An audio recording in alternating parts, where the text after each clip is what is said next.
Good morning. The June 16th, 2020 rule. Hold on one second. School board meeting is now called to order. In consideration of the current health and safety concerns during the COVID-19 pandemic, the school board continues to modify its meeting process. The Educational Services facility is closed to the public, but the board meeting audio and video are being live streamed, allowing public viewing through our usual channels. Staff members presenting information will come in at the appropriate portion of the meeting. Community members who wanted to make comments were asked to register in advance on the district website. Those who registered were called Monday evening, and their comments were recorded, limited to 3 minutes each. These comments will be replayed under the public comments section of the agenda. For added transparency, Ms. Escobar will be calling for the board's aye or nay votes for each item requiring a vote. Pam, roll call, please.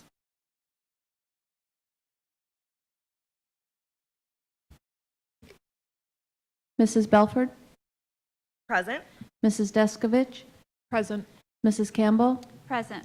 Ms. McDougall? Present. And Mr. Susan? Present. The board will now hold a moment of silent reflection and invite the viewing audience to join us.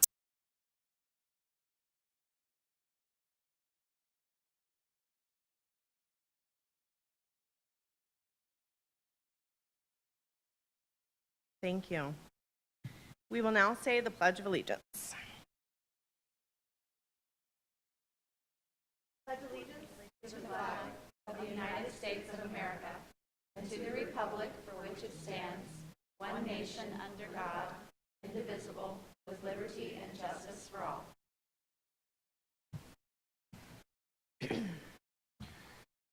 At this time, I want to offer my fellow board members and Dr. Mullins the opportunity to recognize students, staff, programs, and community members for their contributions afforded to Brevard Public Schools. Ms. McDougall, you want to start on that end? Sure, thank you. Just two things.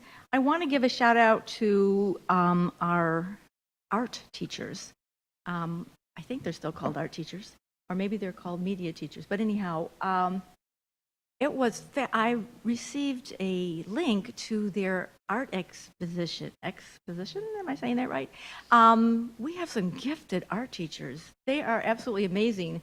I kept going and scrolling through the different genre and mediums that they worked on, and I just thought our students are so lucky to have these art teachers in our district. So thank you to all of our fabulous art teachers, and I want to take lessons with some of you. But anyhow, so I wanted to thank our art teachers. And the other thing I want to give a shout out to is Freedom 7, to the students there who did SDGs. I had to figure out what that was. And they, 2 weeks ago on our Brevard News, if you haven't had a chance to look at it, they also showcased their work. And all their work was around sustainable development goals. And they did a fabulous job of what can we do for sustainability. So shout out to all of our students who participated in the SDG goals at Freedom 7. So that's what I have today. Thank you, Ms. McDougall. Ms. Campbell?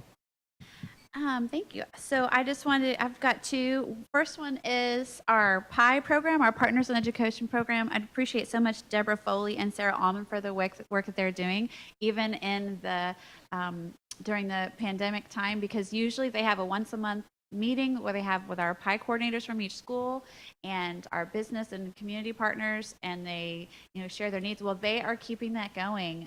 They're super active on their Facebook page. They've been doing virtual meetings that are lots of fun, and so that our partners and our school teams are just staying connected, which is so important when it comes time to meeting the needs of our students. And so just shout out to them, and also to all our wonderful PI coordinators at each school. And I think there's one here for ESF as well. And then to our amazing partners who support our schools even when the doors are closed. So we appreciate all of you guys so much. And the other one is kind of an unusual one. All of our different programs have had so many different challenges during this time. But I was made aware that our band directors are really working side by side. I won't say hand in hand because we're not supposed to be like touching each other, but side by side right now, a group of 9 band directors have been meeting and kind of rotating through all their schools in the last couple weeks, cleaning band instruments, things you don't think about, but they collected all the school-owned band instruments together. They let them sit in quarantine for a couple weeks, and then they go and they literally like give them baths. I don't know. I had a French horn. I just stick it in the bathtub every now and then clean. So they're having to like wash all these instruments, clean them down so they can get them back out to our students who need to be practicing over the summer. So I was really encouraged by the partnership, and they always work together so well, but just that they're really helping one another out so that they can, serve our students well. And this is off time. So I'm sure they have fun, bathing instruments. But, I just really appreciate our band directors and the way they worked so quickly and cooperatively. Thank you, Ms. Campbell. Ms. Deskovich. I have 2 shout outs today. The first one is for Miss Eller, the guidance counselor, or one of the guidance counselors at Satellite High School. She was awarded the Impact Pin the last week of school. I've had several parents reach out on her behalf and request that she receive acknowledgement, and I thought it was an Impact Pin was a good way to acknowledge her hard work. Some of the things parents had said about her is that she helped her child with an IEP get across the finish line to graduation, and obviously that was a lengthy email. That wasn't but that's the gist of the email. Another mom said that her door is always open, and without her sons and daughters, she obviously has many children, and at Satellite, they divide up the student body by last name, so all of her children have had the same guidance counselor. So her sons and daughters would not be the confident young adults they are today. So thank you, Ms. Eller, for your hard work and your commitment to our students. The second one is for Miss Liba was at Sea Park. She retired. Her last day was the last day of June, and just want to give her a proper farewell from the board meeting since we don't have them in to celebrate their retirements right now. And a shout out to her community and to all she has done, because the community put on a parade for her, and fire was out there, police was out there. All of her staff showed up, and community members kind of lined the street in the area, and fire truck did the hose water across, and it was really, really beautiful. And I think she's been at the school for 20 plus years. I didn't write down the number of years, but she's been there a long time, and they appreciate her, and we will miss her. Thank you. Very good. Thank you. Mr. Susan. Thank you, Madam Chair. I have a shout out today for Mayor Malik from Cocoa Beach. I've thought about how I was going to do this, so I'm just going to let it go.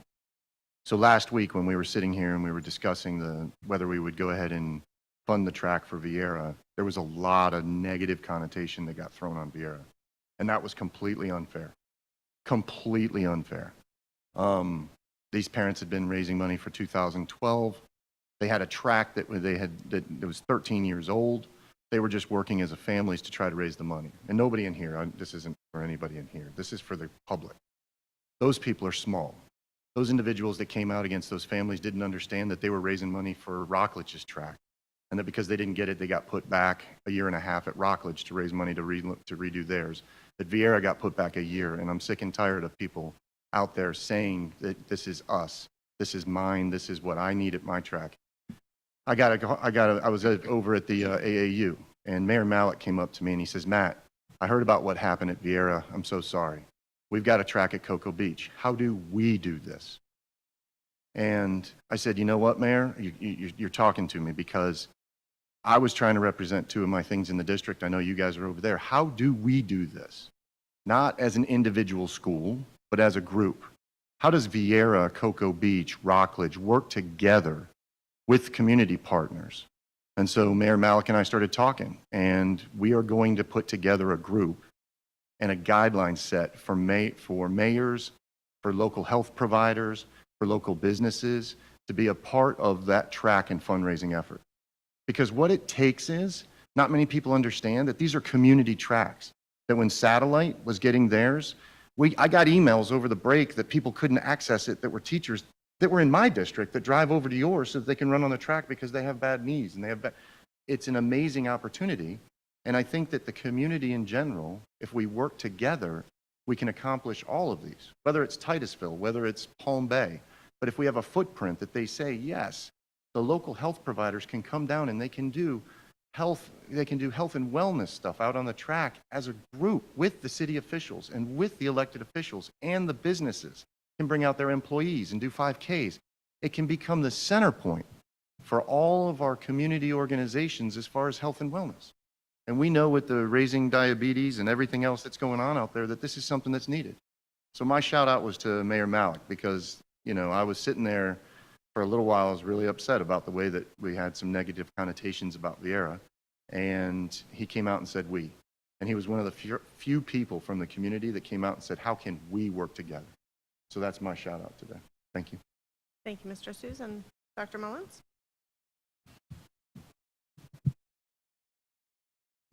Thank you, Madam Chair. I'd like to take this opportunity to recognize and acknowledge, while we're at the beginning of the meeting, our reopening task force. I've made mention of them and their work at a previous board meeting, and I'll be providing the board and the community an update on the work of our task force at the end of the board meeting. But in the event that folks don't stay tuned along, I just wanted to give a shout out to our team of 14 team members, 3 cabinet members that oversee and lead the task force. Since we launched our online portal for community input, we've received over 10,000 inputs. And I can assure our community and the board that staff are reviewing every entry and collating it and capturing themes and common threads of information and feedback. I'll provide some of that later in the presentation, but the work that it is taking to manage that, along with the ever-changing environment that we're in, most recently with the guidelines provided by the state late last week, they're having to meet hours on end every week to stay abreast and to be proactive and make sure that we're prepared for the starting of the school year.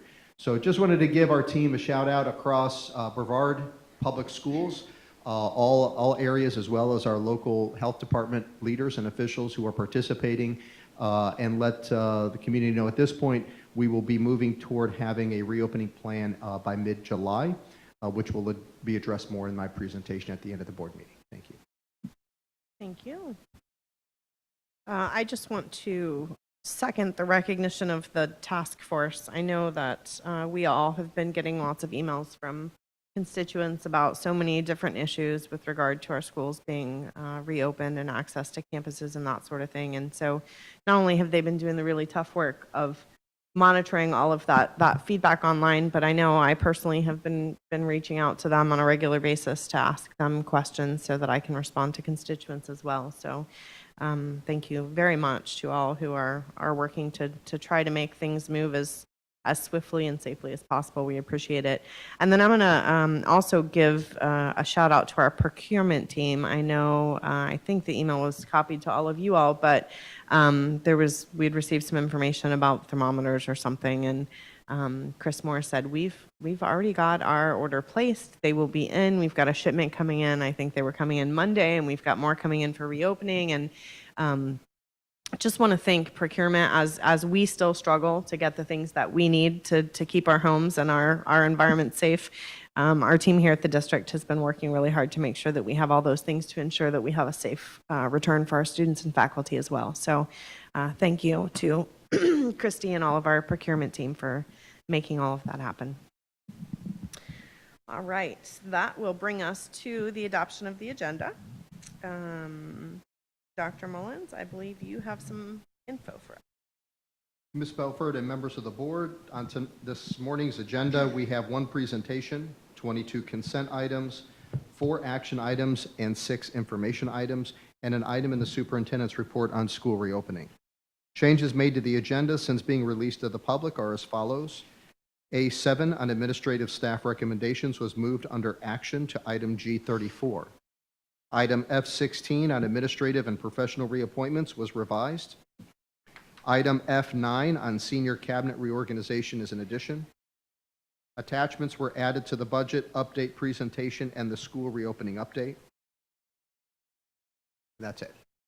All right, what are the wishes of the board? Move to approve. Second. Moved by Mr. Susan and seconded by Ms. Deskovich. Ms. Escobar, would you please call the vote? Mrs. Belford? Aye. Mrs. Deskovich? Aye. Ms. Campbell? Aye. Ms. McDougall? Aye. Mr. Susan? Aye. And the motion passes 5-0. Dr. Mullins, will you please tell us about our presentation this morning? Yes, Madam Chair. At this time, members of the board, Ms. Cindy Lisinski, our Chief Financial Officer, will provide the board and viewing audience a budget update. Ms. Lisinski and Mr. Collins. Ms. Lisinski will introduce Mr. Rick Collins, and toward the later part of the presentation, I'll actually join Ms. Lisinski and provide some additional information to the board.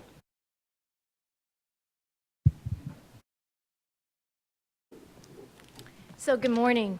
It's my great pleasure to introduce to you Mr. Rick Collins. Rick has served in the auditing and financial management fields for over 41 years. Rick started his career as an auditor, focusing mainly on school districts, and it's my hunch that he must have audited the Orange County Public Schools more than once, and they decided to hire him versus having more write-ups from Rick Collins. So he worked for the Orange County Public Schools for over 11 years and assumed the number 2 position for financial operations in the school of the school district. He then became the CFO of Osceola County Public Schools, where he served for another 11 years. Rick returned back to Orange County, this time as the CFO for the 10th largest school district in the country. That is amazing. Where he served for 10 years until his retirement. During this tenure, Orange County became the top-rated school district in Florida by the major rating agencies, and I'm sure that is because of Rick Collins and all his audit expertise and all the years and years that he has spent in accounting and budget. Since his retirement, he's been working with the Florida Association of District School Superintendents, FADS, helping new superintendents understand the budget and the importance of accounting. And on Tuesdays and Thursdays, he normally watches his 2 beautiful twin grandbabies. He's here with us today. And today is actually their 6-month birthday. Can you have a 6-month birthday? He's a grandparent. So Rick has met me at the door on day 1 as a mentor. He's been helping me all along and helping guide me as I transition into this position as CFO as Brevard. And I'm incredibly grateful for everything that you've done. He has really helped reduce that learning curve. And today, Rick will discuss his deep dive analysis of our financial condition and how we compare to local districts.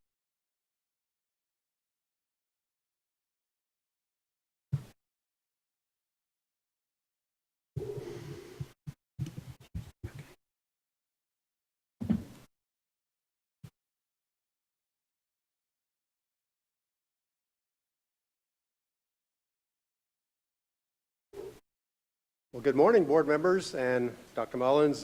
Thank you for inviting me to come talk to you today. What I'd like to do is just briefly talk about some of the analysis that I've done for the school district. Again, just taking a look at some of your historical financial data to try to determine sort of where is the district at, sort of a macro look. And I did also take a little bit of a look at your the final conference report as far as how it impacts the school district. I know Cindy's done a much more deeper look at all of the numbers on the conference report, but I'll do some brief analysis on that as well. Okay, the agenda is, again, to take a look at the historical financial data and also to review your 2021 financial conference report data. Let's get right into it. The analysis of the historical financial data. What I did is I took a look at 3 different areas, your expenditures by object, comparing you to some of your peer districts. And when I say peer districts, primarily those districts that are comparable in size. You'll find that districts that are comparable in size generally have similar operations but if you're trying to compare yourselves to a Miami-Dade that's massive, or to like a Jefferson County or an Okeechobee County that's really small, you're going to look very different than they do. But when you start looking at yourselves compared to your peer districts, which are comparable in size, then you should see some similarities. So that's what I tried to do, is to take a look at that. So let's get right into the details. Looking at I went back to fiscal year 2018. When I say fiscal year 2018, it's the 17-18 fiscal year. And I'll show you the details here. It may not be very easy to see. I think you may have the detail reports with you. Okay, let me see if I can make that a little bigger. Okay. You'll notice that when I looked at 2018, and these are expenditures by object. An object is, what the item is, salaries and benefits and equipment, things like that. Nothing really jumped out at me. And again, the purpose of the analysis isn't necessarily to say this number is exactly a certain percentage. And this is, by the way, these numbers are the percentage of your total budget in each category. So the purpose wasn't to go in and say, oh, your number is exactly this or exactly that. It was really to get a feel for any outliers that you may have. I mean, is there something really different about the way Brevard County operates compared to your peer districts? And then why? So I took a look at, again, expenditures by object for 2018, and nothing really jumps out at you that is really out of line with your peer districts. That's the first point I'd like to make. The second point is that at the time, 2018, your materials and supplies expenditures were slightly higher. And when I say materials and supplies, that also includes textbooks in that category. But your expenditures in that category was slightly higher than your peer districts. And your other expenditures, which is primarily things like your part-time salaries, was actually lower than your peer district. Just nothing right, nothing wrong. It's just that's the way it came out. So there wasn't anything that jumped out at me for 2018. So I went to 2019 to see if there was anything unusual about 2019.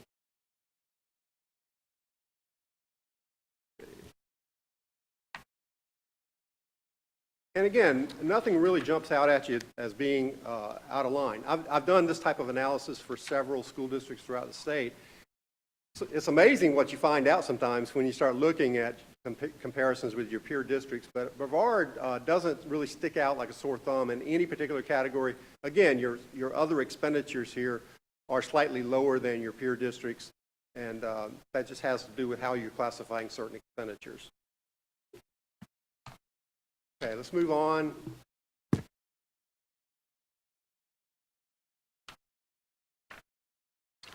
The next thing I wanted to talk about was the expenditures by function. Now, the functional area is sort of where or the purpose of the expenditure. The Red Book accounting, have you guys heard of the Red Book? It basically tells you how you're supposed to categorize all of your expenditures. The Red Book basically tells you how to classify that. Based on the Red Book, your expenditures are slightly higher in the instructional technology area. Let me bring up that summary here as well.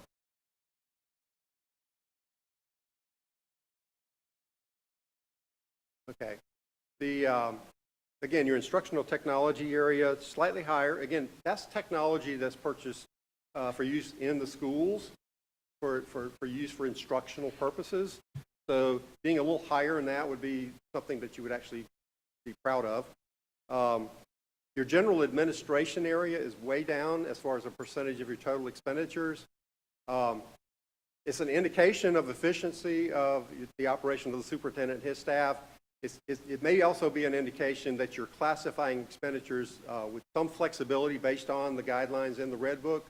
That may be a little different than some of your peers. It may be a little of both. I didn't get down to that level of detail to figure out why, but it really does not indicate that you're spending more than your peers in that area. It actually indicates you're spending less. Administrative technology would be your business ERP system, and you can see that you're actually spending less than your peer districts on as far as the percentage of your total. And then the transportation services, you're actually spending less than your peer districts on as a percentage of your total budget. Now, that may be an indication of efficiency, which I think it actually is, or it also may be a function of actually transporting fewer students as a proportion of your total. That's something we would have to dig into deeper to see if that's the case. But again, nothing jumps out at you as being unusual about your expenditures.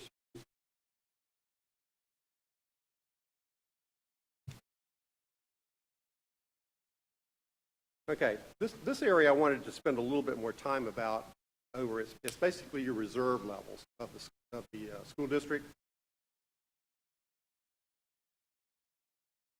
Something called a financial condition ratio. Have any of you heard of that term before, financial condition ratio? The state actually uses that term in measuring whether or not a school district may be in a state of financial emergency. In fact, there are thresholds below which you have to, if you go below that, when you hit the 3% threshold, you actually have to provide notice to the commissioner that you may be entering a state of financial emergency. If you go below 2%, then you have to come up with a plan that you have to submit to the state, which they have to review and approve. That's a financial emergency avoidance plan if you hit 2%. Now, fortunately for Brevard, you're not in that range as far as your financial condition ratio. Now, what is a financial condition ratio? Let's just talk a little bit about what it is.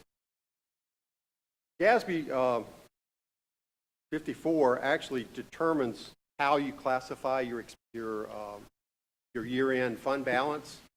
The Governmental Accounting Standards Board, so every school district should be using similar classifications. There are two major categories. One is called non-spendable and one is called spendable. Accountants try to keep it simple, you know. Non-spendable is primarily inventory and prepaid items. Let's just forget about that because those aren't spendable. In the expendable category, you have several categories, and they move from most restrictive all the way to least restrictive. One is called restricted. Again, we keep it simple. Restricted is something that's restricted by law. So you have to use those funds that are left over at the end of the year for restricted purposes. Committed means that this board has taken action to commit a portion of your fund balance for a specific purpose. And you did that as part of your board action, and that those particular items are listed in your notes to your financial statements, what those particular items were. You also have a category called assigned. This is less restrictive than committed, but it's something that the superintendent can assign dollars to out of the fund balance. Things like summer school. Summer school occurs throughout the summer, so if you're partway through the summer school, you may reserve or assign some dollars to finish out your summer school program, that type of thing. And then the final category is unassigned. Now, we'll tell you that in your policy, you actually set aside 3% of your revenues in a contingency fund. That contingency fund is actually part of that unassigned category. Based on the GASB classifications, a reservation like that of your by the board for contingency purposes actually show up in the unassigned category. Now, the financial condition ratio, you take the assigned category and the unassigned. Let me show you the details here.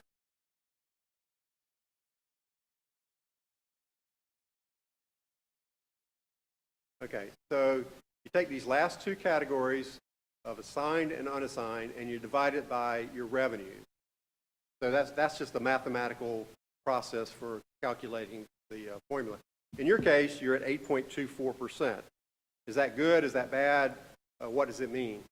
There is literature that is all over the place as far as what the number should be, as far as best practice. I've read some literature that says between 5 and 10% is good. I've seen some literature that says 2 months worth of revenue would be good, which is about 17%. So that's much higher than what you have. The state average is around 10%. So you are slightly less than 10%, or the state average, as far as what your financial condition ratio is. One thing about your financial condition ratio is that it is consistent over time. So by looking at these numbers, you know, in 2015, 8.94%, all the way to 8.24%, there's not a lot of variability in your financial condition ratio every year, which is actually very positive.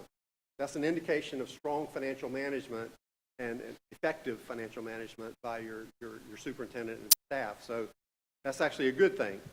The rating agencies, they look at that and they say, hey, what's going on with your financial condition ratio from year to year? If it bounces around, either going up too fast, going down too fast, they get concerned. So they're looking for adequacy, and they're also looking for consistency over time. In your case, it's been very consistent over time, which is a good thing. Now, what do you use your reserves for? Why do you need a certain level of reserves? Well, primarily for unforeseen circumstances. That's why you have to have an adequate reserve level, is to cover any potential unforeseen circumstance, such as a hurricane. Being here in Brevard County, when a hurricane hits, you have to outlay cash in a hurry to start fixing up things, paying people overtime, those types of things. Those dollars initially will come out of some pot of money. So you need to have some kind of reserve pot to use that. Now, you eventually get reimbursed either by insurance or by FEMA for much of that cost, but it takes years, literally it takes years to get reimbursed sometimes from FEMA. So you have to have that pot of money that you can lean on to get those things done that have to be done to cover those unforeseen circumstances. Another reason for having a reasonable reserve is a mid-year revenue adjustment. I don't know if any of you guys were around back in fiscal year 2008. Mid-year major adjustment. Yeah, downward. Partway through the year. You already had all your contracts in place with your faculty members and everybody else. And all of a sudden, the state says, we were just kidding about those revenues we told you about. We're actually lowering those substantially. So that's another good reason for having a reasonable financial condition ratio.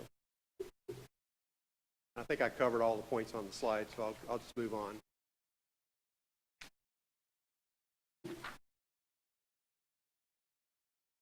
Okay, what I'm going to do now is just shift gears a little bit and talk a little bit about the 2020-21 financial final conference report.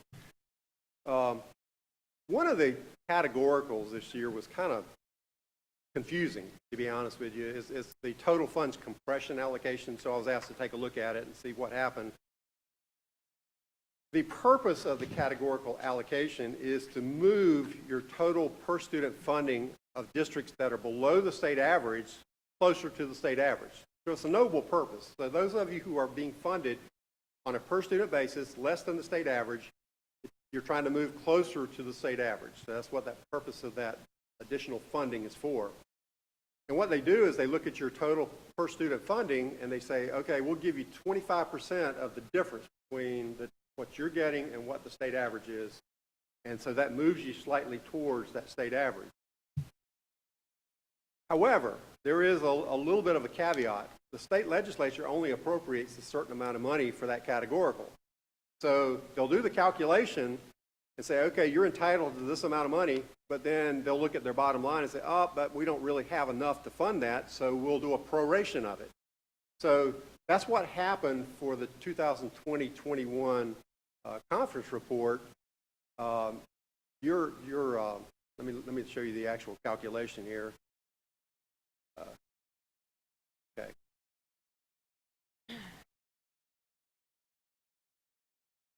And again, I don't want to bore you with the weeds here, other than the fact that Mr. Collins, I would suggest these are good weeds. Okay. For our community and our board to understand, given the discussion we're going to have shortly about budget. Okay. Yes, can you just very briefly, you talked about this allocation because for the districts that are below the state average, can you give us like a 20-second why districts like Brevard County are receiving below average funding per student? I know the district cost differential is not a 20-second statement, but if you can give us, just for our listening public, why are we receiving less than the state average? Okay. Would you mind if I wait until the next slide to show you that? Yes. Because when we look at the total funding, No, I don't mind. We'll Yes, talk please about do. that. Okay. On this particular categorical, you'll see that your $71.58 is your funds below the statewide average at the time of this calculation. Also, remember, this is based on the prior 2 years' data. It's not based on current data. It's actually based on the 2020 data, and then it's also based on the 2019 data. So they actually go back to completed years to do the calculation. Well, 2020 isn't completed yet, but so it's kind of confusing, first of all, because they're using completely different numbers than they're using in the 2021 conference report. So that's one of the confusing parts, is they're using historical data. And so in your case, you're $71 below, so they should take 25% of that, which would be $17.90, times your number of students, your actual FTE. So your calculated number should be $1.3 million. That's what you should get for your first calculation compression allocation. Now, you only got $917,000. And why is that? It's because of the proration. So, and one thing that comparing to last year is interesting is that the actual calculation, you were $613,000 less than last year, but that's because you were actually moving closer to the state average. So the good news is that you're actually moving towards the state average, but the bad news is that you're still below it. And the bad news is that the compression allocation was prorated this year to the tune of $394,000 that you didn't get, or you won't get, because of the proration. So does that kind of make sense? That's important to understand why. Now, that's one of the answers to your question, is that why are you below the state average? Is this compression allocation would eventually catch you up, but they don't always fully fund it. The state legislature doesn't fully fund it, so you kind of lag behind a little bit. That's part of the answers to your question. And let's go on to the next slide. Mr. Collins, were you Yes. going to address here or later what the revenue difference would have been if we were funded at the state average? Yes, sir. The total difference would have been $7.8 million.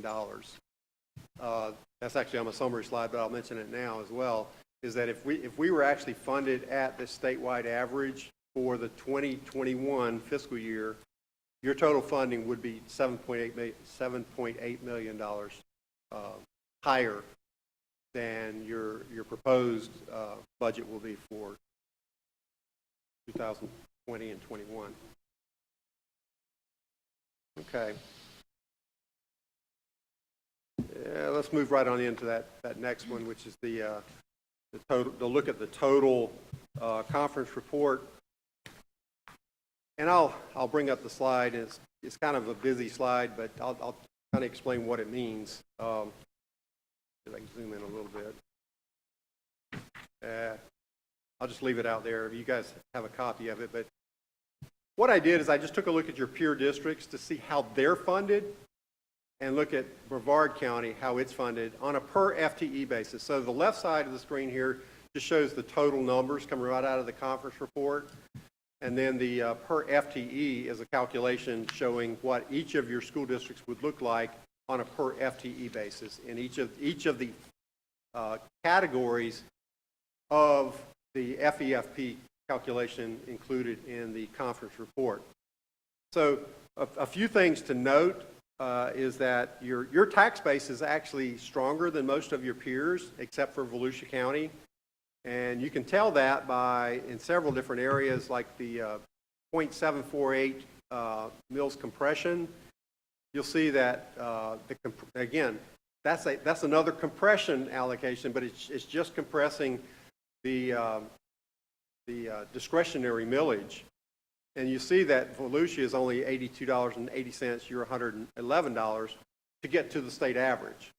But you'll see that Osceola, Pasco, and Seminole, their numbers are much higher than yours to get. So what that tells me is that, first of all, your tax base is below the state average, but it's not as much below the state average as Osceola, Pasco, and Seminole, but it's actually better than Volusia. So that's just one thing that tells. So going back to your initial question, that's one reason why your overall numbers are less, is because your funding from your tax base is actually below the state average. That's part of it. Your ESE guaranteed allocation is slightly higher than your peers, which means you have a slightly higher concentration of your ESE students. In the lower 3 categories of classification, ESE, you have a 5-tier matrix for classification of severity of need. The first 3 categories is you get the supplemental funding for ESE guaranteed to help fund the first 3 categories. And you apparently have a slightly higher concentration of ESE students. Therefore, you would get a slightly higher ESE guaranteed allocation. You get a slightly higher allocation for supplemental academic instruction than your peers, slightly higher. That one, when it was created back in the 1990s, had certain metrics that they used to create the SAI allocation, and then it's been adjusted over time based on workload and price level adjustments. So if there were differences that existed back in the 1990s, many of those differences still exist. So they've just been brought forward. So again, that's a differential thing that will cause you to be different than some of the other districts or the state average even. Your transportation allocation is lower than your peers. Again, we talked about that earlier. You're either more efficient in how you're transporting or you're transporting fewer students. Then you do get the federally connected student supplement, which is kind of unique among your peer districts. You have certain federal property that is not taxable. You don't collect property taxes because it's federal property. So you do get a little bit of a supplement from the state to make up for part of that. So that's what that's for. The funding compression, we talked a little bit about that, is that it's lower than your peers, primarily because you're closer to the state average than your peers are right now. The lottery and school recognition allocation, just a caution on that, and I talked to the staff about that as well, because it's based on your test scores. Well, you didn't have testing this year, so we don't really know how that's going to be allocated yet. We know what was budgeted, but that may or may not materialize.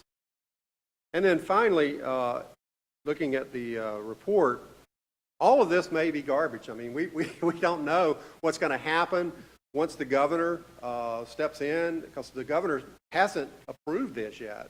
So the governor may step in and veto it, or veto parts, not necessarily this, but other parts of the budget. The legislature may be required to come in and have a special session. We don't know all of that. Dr. Mullins, maybe you can give us an update on that at some point. But let me go on to the last slide, and then I'll let Cindy take over. So in summary, when you look at the expenditures by object with your peers, there are some differences, but nothing really material, nothing significant. Expenditures by function, again, nothing really significant to jump out at you and require a lot of extra in-depth investigation. Your financial condition ratio indicates consistency of operations over time, and it is slightly below the state average. Again, that shows effective management. The total funds compression adjustment is less because funding is better, but also because of a proration. And again, Brevard Public Schools would have received an additional $7.8 million if funded at the state average per student. And again, there are lots of things that enter into that. The district cost differential is another thing I didn't mention earlier that also can impact your funding. If you're the district cost differential is something that basically looks at the cost of living in your district. And hang on a second. Let me back up just a second and cover that one again. In your case, your district cost differential is 0.9877. Okay, so you're less than 1, which means that you're getting less than average funding for the cost of the district cost differential. That means that based on the study that was done as far as the cost of living here in Brevard County, they determined that it's less than state average. And there's a whole myriad of things that go into that calculation, including what they call an amenity adjustment. If you have waterfront property, they actually adjust that downward somewhat as far as what the cost is there. I won't get into that because I don't really understand it all. They hire economists that do that, and not accountants, apparently. So, whoops. So, again, the last point I wanted to make real quickly again is that the funding for 2021 may change rapidly based on future actions. We don't know when that's going to happen. The governor could make some changes at the time he's actually approving the budget. He could veto certain items, or he may call a special session later on in the year if necessary to get things back on track. Okay. Turn it over to Dr. Mullins. Rick, before you go, I would just add for the board to recall, during session this year, there was quite a bit of discussion around the DCD, the district cost differential being adjusted based on a new study that would be done or was done, and then also reconsideration of the compression funding line item that Rick spoke to specifically. Those issues, those adjustments were suspended or embargoed for this year, so they did not play into our funding. And it's hard to say exactly what would have happened if DCD would have been recalculated. We anticipate that our 0.9877 would have risen a little bit, so we would have received more funding through the DCD. If I remember correctly, I don't believe it's shown here, but we lose approximately $4 million, a little over $4 million, as a result of just the DCD calculation. But of course, if that would have occurred, then our compression contribution would have gone down because, we would have been. So it's hard to know exactly what the ultimate outcome would have been with the DCD and compression, not knowing where the legislature would have gone. Would they have adopted both? Would it have been one or the other? So I just wanted to remind the board that was up for discussion this year. It was paused. It'll be interesting to see if it's reevaluated for next year's budget. Okay. Did any board members have any questions for Mr. Collins? Or we go back to Ms. Lisinski? Thank you so much, Mr. Collins. We appreciate all the work you're doing to support Brevard. You're welcome, and I'll stick around in case there are further questions. Thank you. Thank you, Rick.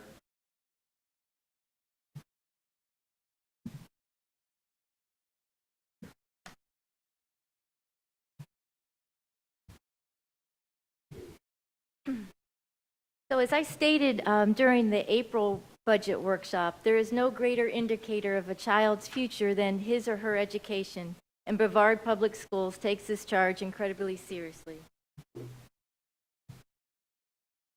Before the pandemic, we already faced a triple challenge as we prepared to enter the upcoming fiscal school year, sustaining and driving up an already high standard of learning and excellence for all of our students, tackling the unsustainable cost structure of our current self-insured health care plan, and balancing the 2021 budget needs with reduced revenue from the state. As we move, the pandemic grows our challenges as we navigate the uncertainty. As we come back to school, we will have to quickly assess where our students are both academically and, more importantly, emotionally. In order to make up lost ground, we're going to have to reach our students' hearts before we can reach their minds. In addition to our increased cost in health insurance, we also have to meet anticipated health and safety measures for our children, our teachers, other vital employees as we return back to school and work to support our children's education. We will also be navigating increased financial uncertainty as we assess the state's financial health after months of reduced tax revenue. And we will also be faced with the potential of reduced student enrollment depending on how parents feel about sending their children back to school. So I showed this slide at the last budget update, and I think it's important to take a look at it again. And you can see that the student enrollment in Brevard County continues to grow over the years.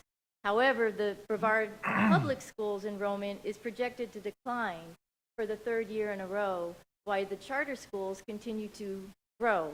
And an enrollment problem is a money problem for us. The negative growth compounds our financial challenges. And so the growth of 646 FTEs in charter schools equates to a transfer out of our budget of about $5 million. And as I mentioned again, these numbers are pre-COVID. These numbers were projected in January and submitted to the state in January. We still don't know what our numbers will look like the first day of school.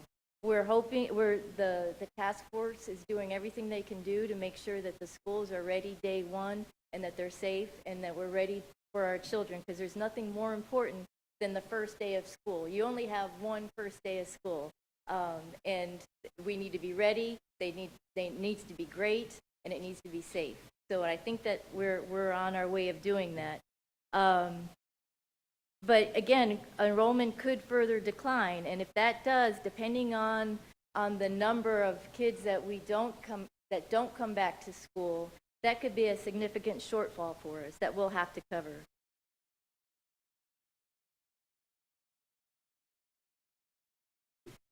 And so this slide, it talks about the conference report, but I think Mr. Collins, Rick Collins, did an amazing job going over the conference report, and we did go through this at the April budget workshop. So what is different about this is since then we had a May calculation, and the May calculation bettered our starting position about 809K. And what happened is we lost some students to charter schools, and we had to make an adjustment. And we also had a slight proration, so there were some adjustments. We kind of paid forward. So you see the fourth calculation, the number is slightly less than third calculation, which gives us a larger change from the conference report, from the fourth calculation to the conference report. So we have a starting position of $15 million available for the starting of the year. But when we go to the next slide, the news doesn't stay that good. So we start off with the $15 million, and then we have to subtract out our categoricals or our non-restricted items if you're an accountant and you use the simple language of restricted items. So we subtract that out, and then we have the net funds available of $9.1 million. Then we have the charter school growth that we have to transfer out. And then we also have the increase to Florida retirement employee rate of $5.1 million. So that leaves us at a shortfall starting from the conference report at $1.2 million. And as Mr. Collins referred to, the conference report in April, I told you it wasn't signed by the governor, and today it is still not signed by the governor, and the budget is expected to be delivered to the governor soon. But the longer, I have a note here that says 14-day countdown. We have 14 days till we get to the next fiscal year. So most likely we will be going into the next fiscal year with this budget.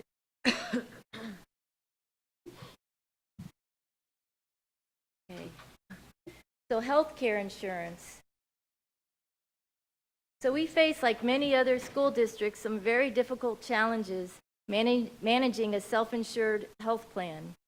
We are legally responsible for all the financial risk involved in paying for the claims, which insures over 11,000 employees and dependents. Over the last 3 years, our medical expenses have exceeded the contributions, resulting in a declining fund balance, which is not sustainable over time and has resulted in a significant shortfall. Our projected health insurance trust fund shortfall is $25.6 million, and that is comprised of $13 million, which is 60 days worth of costs to be available to pay claims, and $12.6 million, which is the amount of our expenditures that exceed our revenue. Because Brevard Schools' expenses have grown less than the 6% national average, our superintendent's insurance advisory committee forecasted a negative trust fund balance of $10.5 million. And this this has been the number they've been working diligently towards to help resolve the deficit. On May 14th, the SIAC delivered the listed recommendations to the superintendent, and the total projected savings and or revenue, if it comes to fruition, comes to approximately $5.8 million. So at a minimum, the board must address the $4.7 million reoccurring shortfall for FY 2021 in order to remain solvent.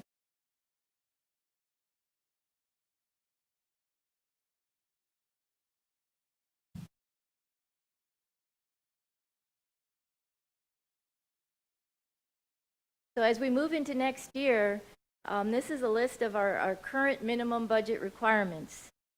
And the first one is the cost of the opening of Vieira Elementary School, and this is the cost of their staff.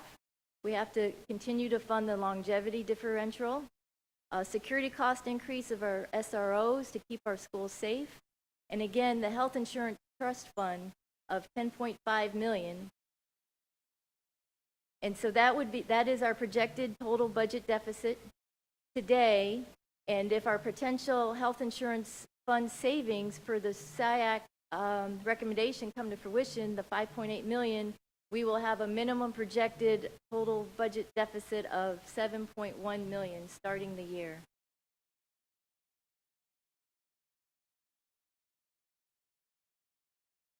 And for challenges, I will recap these areas. And this is a picture, again, of a little girl that this was her first day of kindergarten. And again, we have to ensure that we make every child feel important, because you only get one first day of kindergarten, you only get one first day of going to school. So we have to make our schools safe, and we have to make them great.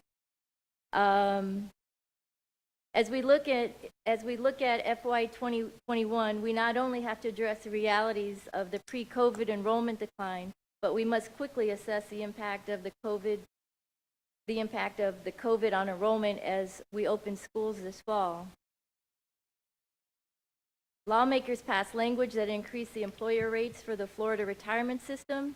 The FEFP calculation does not include specific revenue source to offset these costs. So our estimated portion, as we talked about on the earlier slide, is $5.2 million. Ultimately, these areas drive us to budget cuts in order to address employee compensation and our self-insured medical shortfalls. The COVID-19 implications are still uncertain, and we may learn more as the back to school staff works through their plan. But the only thing that is certain is the uncertainty, actually, that we face this coming year. And we need to posture for a potential mid-year reduction, like Mr. Collins discussed. What our state's budget can afford is a very real concern, and that has to be addressed. So the March 19th conference report is expected to be delivered to the governor soon. Again, we're final countdown. We got 14 days before so it's supposed to be delivered to him soon. And as July 1st draws near, it's more likely that the governor will take the budget as is and possibly use a series of line item vetoes, but he can only really veto things like single member projects. He can't veto the education budget because it's just too large with all the calculations. So it's kind of a take it or leave it. You know, you can't revise it without a special session. So the concern will be, so most likely, in my opinion, we'll go into this school year with this budget. The concern will be, will it hold up? Will we be able to hold on to those dollars, or will we experience a mid-year reduction? And the mid-year reduction, as Mr. Collins pointed out, is not unusual. During the Great Recession, 2008, we received 2 mid-year reductions, and it was $12.8 million, and that was about 2.24% of the budget back then. So if we had the same percentage, that would be about $13.8 million this year.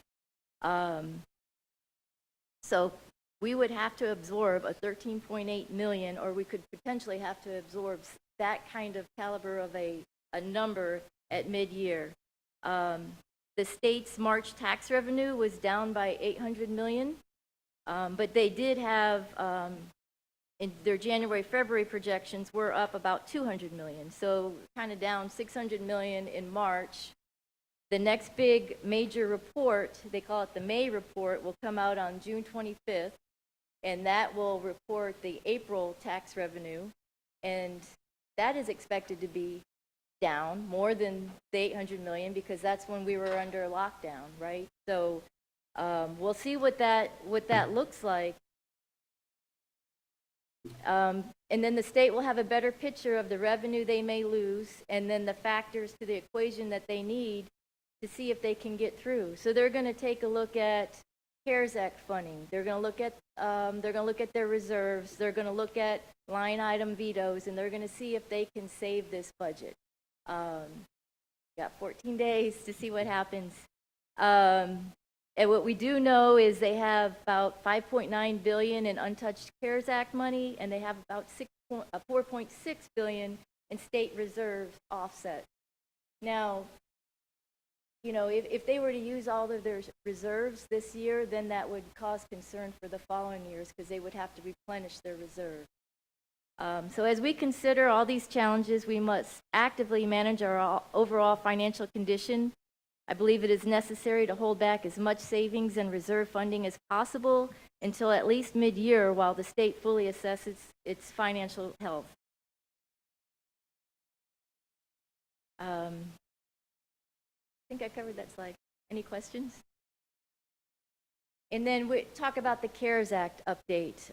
There's a lot of talk about CARES Act, and CARES Act is just huge, but the main portion that we are concerned about or we're receiving is the Elementary and Secondary School Emergency Relief Fund. And this is, we're projecting it to be between $14 and $15 million after we find out more from the non-public schools if they opt in or not. And this funding gives us a lot of flexibility, broad discretion in use. We can use it over 2 years, so we can use it strategically to cover immediate needs, to make sure that our children are getting the education that they need and to accelerate and get caught up, those kind of things, as well as ensure they're safe, and then have money we can use in the next year to make sure that we protect jobs and make sure that we have stability. The one thing I do want to hammer home is this is 1 year money, or this is one-time money, I should say.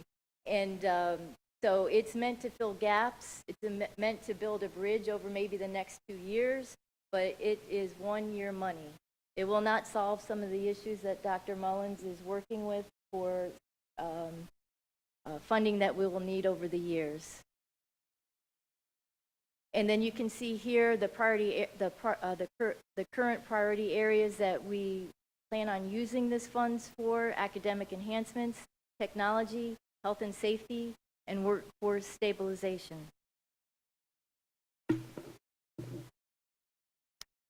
And again, I recommend that we hold steady on much of the CARES Act funds until we have a better indication of the financial health of the state. This will protect our classrooms and the workforce if we do receive a reduction mid-year from the state. And then from here, Dr. Mullins is going to take over. Lisinski, if I could, just before, as Dr. Mullins is approaching and you're transitioning, I just want to thank you for your student-centered approach to all of the financial information. It's very much appreciated. Welcome to the team. Thank you, Ms. Belford, and members of the board, and I'll extend my thanks to both Rick and Cindy for their work to bring this information, but also the work they've been doing behind the scenes every day with staff to manage a rather volatile financial environment and try and be grounded and sound in the decision making and in the preparations, while also being proactive and trying to position Brevard Public Schools responsibly with our financial standing and our financial future. I'll add just a couple other comments to CARES Act before I move on to the next budget. I don't think Cindy mentioned, we received the CARES Act application on Friday. It is due by June 30th. So we quickly met yesterday. I want to extend thanks to Dr. Sullivan is putting together a team of staff that will be overseeing the CARES Act funding and the implementation and so on. Met with her for a short time yesterday afternoon, and we began thinking about how do we be forward thinking with the funds to support our kids, to make sure that we can give them every structure we can, every learning opportunity we can coming back in the fall, anticipating some gaps, but also be responsible with the funds in preparation for the future. I want to take a moment and also clarify the governor made several announcements on Thursday about additional funding for K-12 education. The allocations that he referenced were from the governor's allocation of CARES Act, not our CARES Act dollars. So the allocation that you see here, the projected $14.5 million, that does appear to be Brevard's allocation, and we have virtually the autonomy to direct and utilize those dollars. The specific dollars that Governor DeSantis discussed and presented last week, those are out of his pot of CARES Act dollars from the federal stimulus. We received on Friday an anticipated projection of $1.6 million, for example, for this summer academic enhancement proposal or grant that he introduced on Thursday. And again, our elementary team is looking at how might we utilize those dollars, but it comes with a lot of restrictions and expectations and so on. And then we're waiting to hear where the other allocation dollars will fall on Impact Brevard. But again, they come with a lot of directed mandates for the utilization of those dollars as we move forward.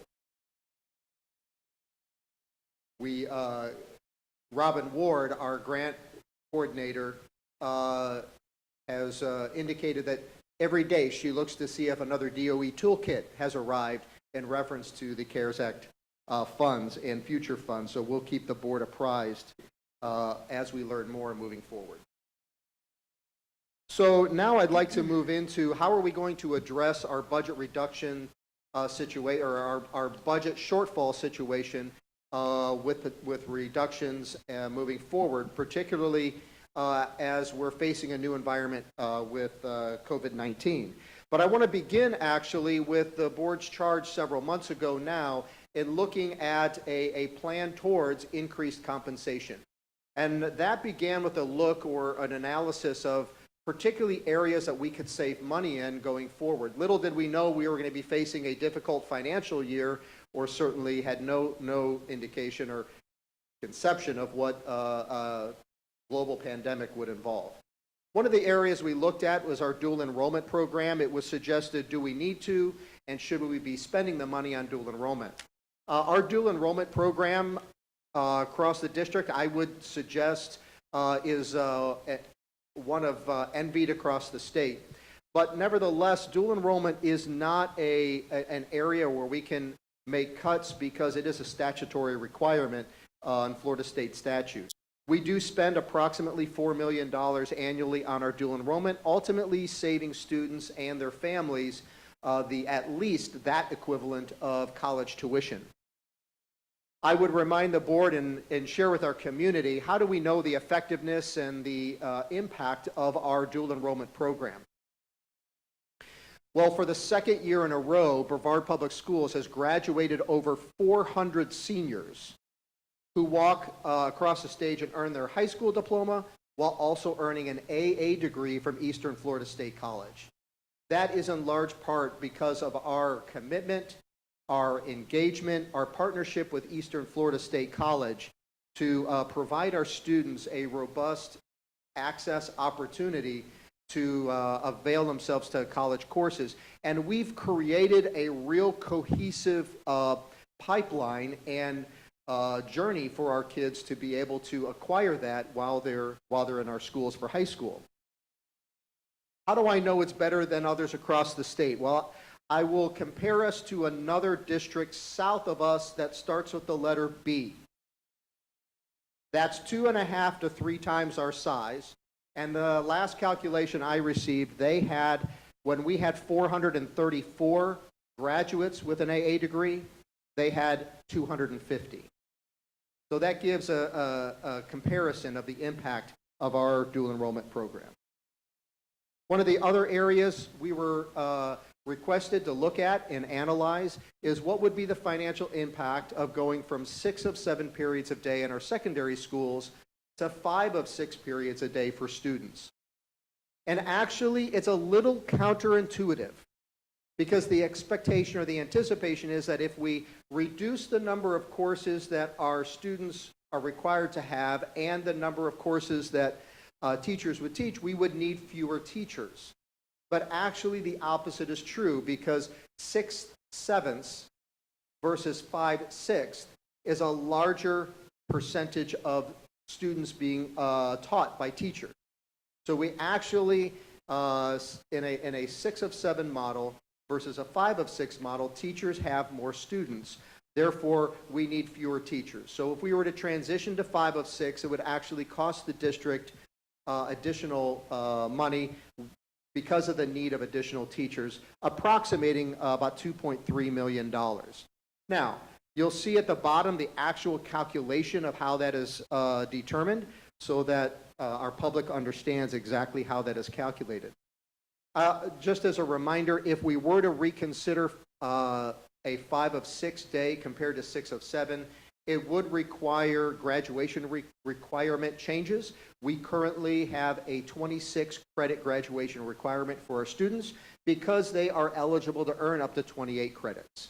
If we were to go to 6 period day, students would only be eligible to earn up to 24 credits, which is the state graduation requirement, but it would eliminate opportunity or access to other programs like CTE, performing arts, and academic electives and others, because they would not have the additional periods which to take classes in.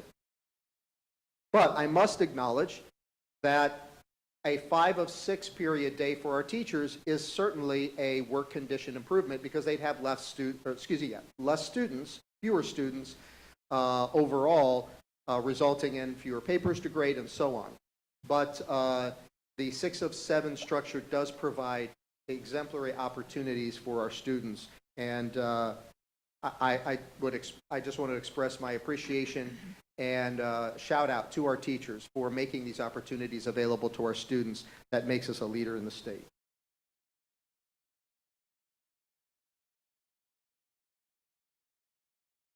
Yes, ma'am.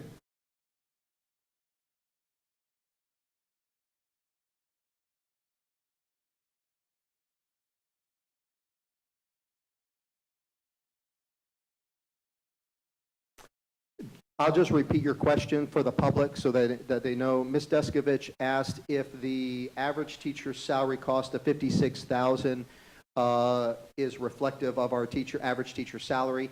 Actually, this was done early in this school year, so it actually may have gone up a little bit since then, because I believe this was created before we finalized this past year's compensation, so it might be just a little bit higher. Yes, it's inclusive. Includes the fringe. It is inclusive of fringe. The other structure or potential budget savings option we analyzed was a 4-day school week.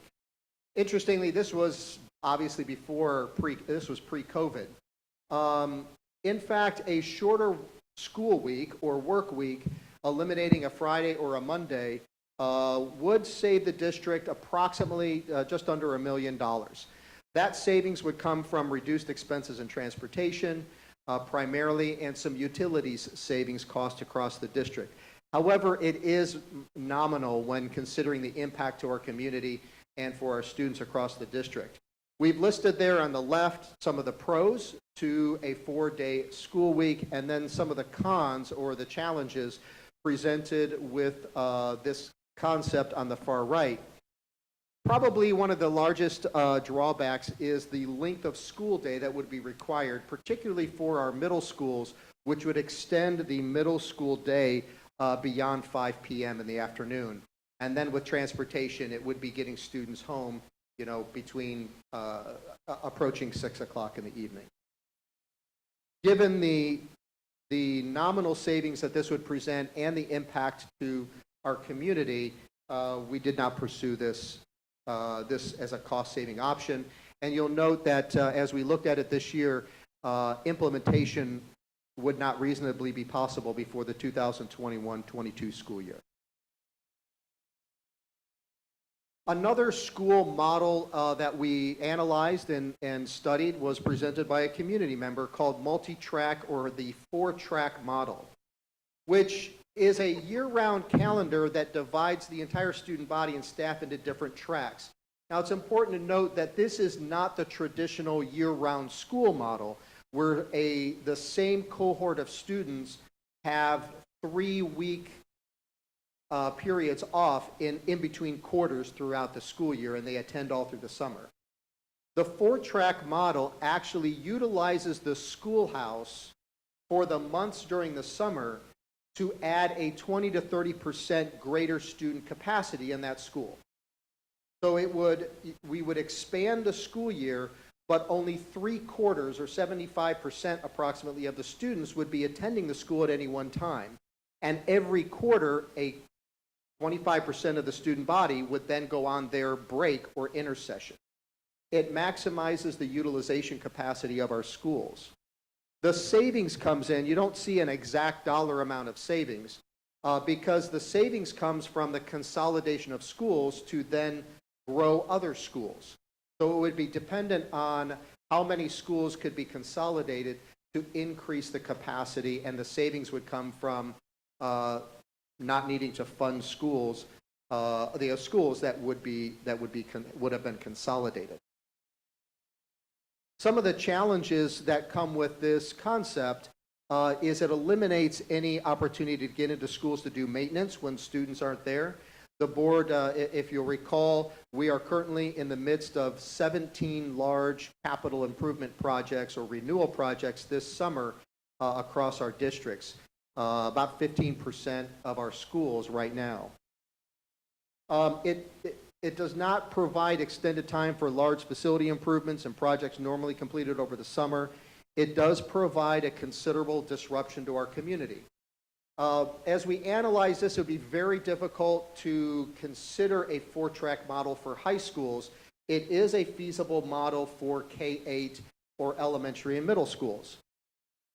However, 25% of the students would be on an intersession every quarter, and it would ultimately result in district-wide attendance boundary changes, because we would be consolidating schools, as well as there is the potential, particularly for a family with 3 or 4 children, that their children could be on staggered intersessions, making some of the care and support for their children increasingly difficult.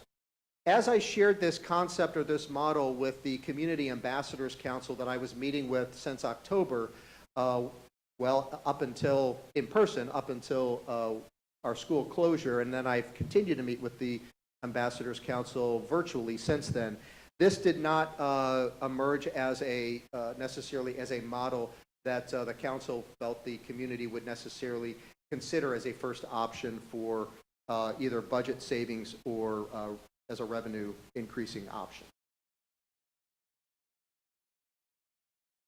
So that brings us to the budget challenges we face this year. The options that I presented so far have not necessarily realized opportunity for us for the 2021 school year. Even the 4-track model, which could present some considerable savings for the district, would require significant preparation and planning for implementation, and at the very earliest could not be realized until the 2021-22 school year. So I began a journey with staff to analyze our budget and look at how are we going to meet our budget responsibilities and address the shortfalls for this year, working with Ms. Lisinski and her staff, of course, as well. I want to take the board and for our viewing community back to a slide that was shared at the last budget workshop. That gives a snapshot of the work that this district has done over the last 5 years to address budget revenue increases ultimately to the operating budget, but also recognizing the impacts to the organization over time. What you see here is 4 different years over the last 5 years where explicit budget reductions and cuts were made, or transfers from the operating budget to the capital budget were made, freeing up revenue.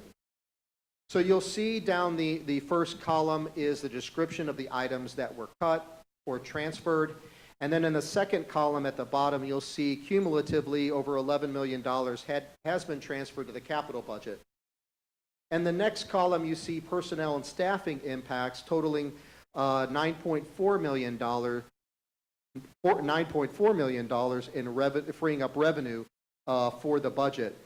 And then in the next column, operating budget, cumulatively over the last 5 years, we have made over $6.1 million of cuts to our operating budget that essentially has freed up revenue for, ultimately we have prioritized over the last few years employee compensation. So essentially these dollars have gone and been committed to employee compensation, totaling almost $27 million over the last 5 years for our budget. And this is exclusive of this current year.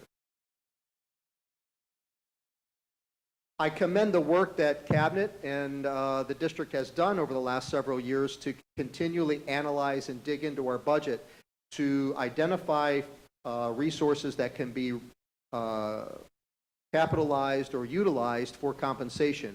But as we continue to cut our budget to meet expenses and address priorities, it does come with a cost.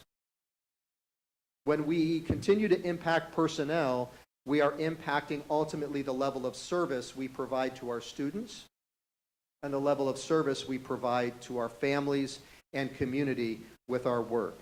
So as we move forward, as the board already knows, and I trust the community will understand, the additional budget cuts that we had to address this year just continue to address that level of service and ultimately critical programs and personnel that we've had to make very difficult decisions for. So to begin, I'd like to give the board and the community an overview of how we are addressing the minimum $7.1 million budget shortfall going into next year. First, we calculated or estimated the potential retiree attrition. This has been a calculation we've used for the last few years. Last summer, we shored up this calculation and created a business rule for calculating retiree attrition. Now, I will say that this is a projection at this time because we're not completely through the employee retirement process window, which would obviously continue into past July 30. So this is a projection, but we believe that it is a reasonable and sound projection of $1.5 million. The board may recall that the last 2 years, that retiree attrition was actually approximately $3 million. However, we were coming to the close of that window of the drop incentive retirement of about 5 or 7 years ago. And we're now coming out of that window, so the number of retirees is starting to reduce, which is why we see a lower estimate for retiree attrition this year. Senior Cabinet worked again, diving into department and division budgets as well as contracts. And I commend them for their work and the additional $1.3 million that was reduced from their budgets going into next year. At the same time, we analyzed and reviewed all of our academic programs to see if there weren't savings opportunities within the programs we were providing. And we identified programs such as advanced placement and found ways that we could save money there without taking opportunity away from our students.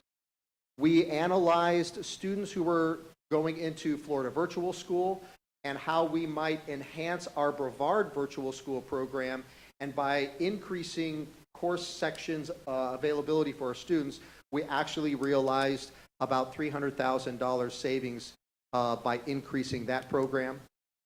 As well as we analyzed FTE earning accelerated programs like ACE, Cambridge, and IB, and identified additional revenue that the district could utilize for covering administrative expenses or the operating budget, for a total academic program savings of approximately $1.1 million. We did make the very difficult decision of analyzing again our regional busing program in preparation for meeting our budget needs. As the board knows, we've been having to evaluate our regional busing program, and as we faced financial difficulties in the past, leading to the unfortunate but necessary elimination of regional busing, we find ourselves today with financial challenges that are also compounded with operational challenges with reopening schools that present specifically in the planning for transportation services. Last year, while maintaining approximately 32 buses and routes for regional busing, we experienced a consistent shortage of 17 drivers across the district. This resulted in daily route consolidation, often maximizing bus capacity and causing regular late arrivals. Today, as our reopening task force works through the many details of reopening schools and establishing universal precautions, our bus utilization is being evaluated and looking to reduce capacities on buses versus maximize capacity. So given our current financial and operational challenges, I must recommend the elimination or suspension of regional busing service to adequately and responsibly provide our required bus service to over 20,000 students across our district every day. And I want to assure our community, I know this will not be well received by our parents and our families that take full advantage of our choice programs and our choice schools across the district. And no, this is certainly not something that I or we want to do, but we are in a position of something that we must do to address our current circumstances. In addition to that elimination of service to our students and families, we're also facing the elimination of both non-school-based positions across the district as well as many school-based positions.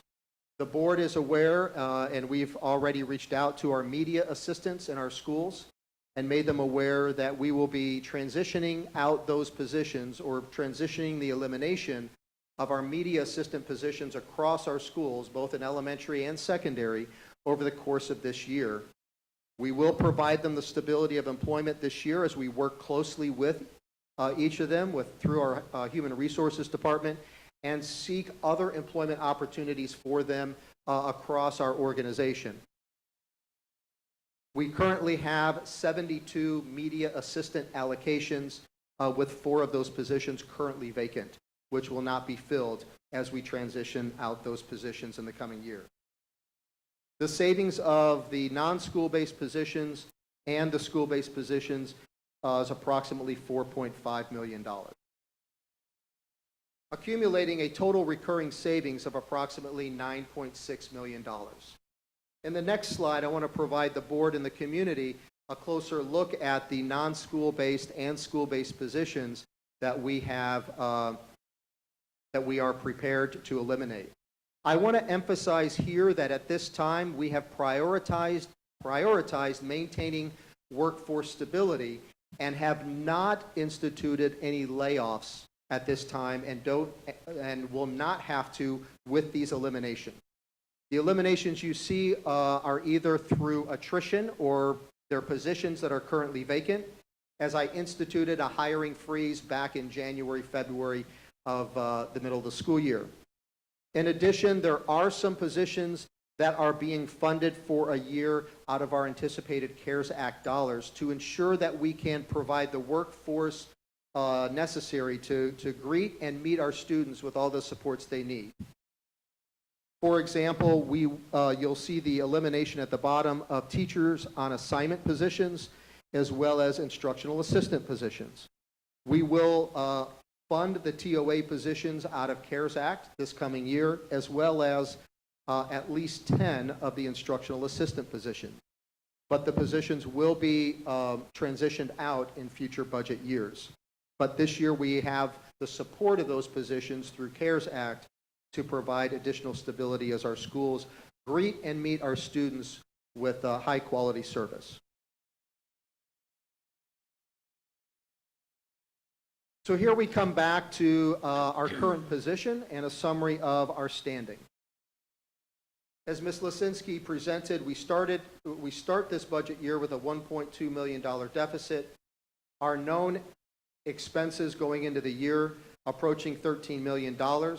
We are anticipating work with our union groups, keeping in mind that any changes to insurance plan design or premium changes must be bargained with our collective bargaining units, Brevard Federation of Teachers and the United Alliance 1010 union groups, but it has the potential of garnering up to $5.8 million of savings, leaving us with a minimum budget deficit to address of $7.1 million.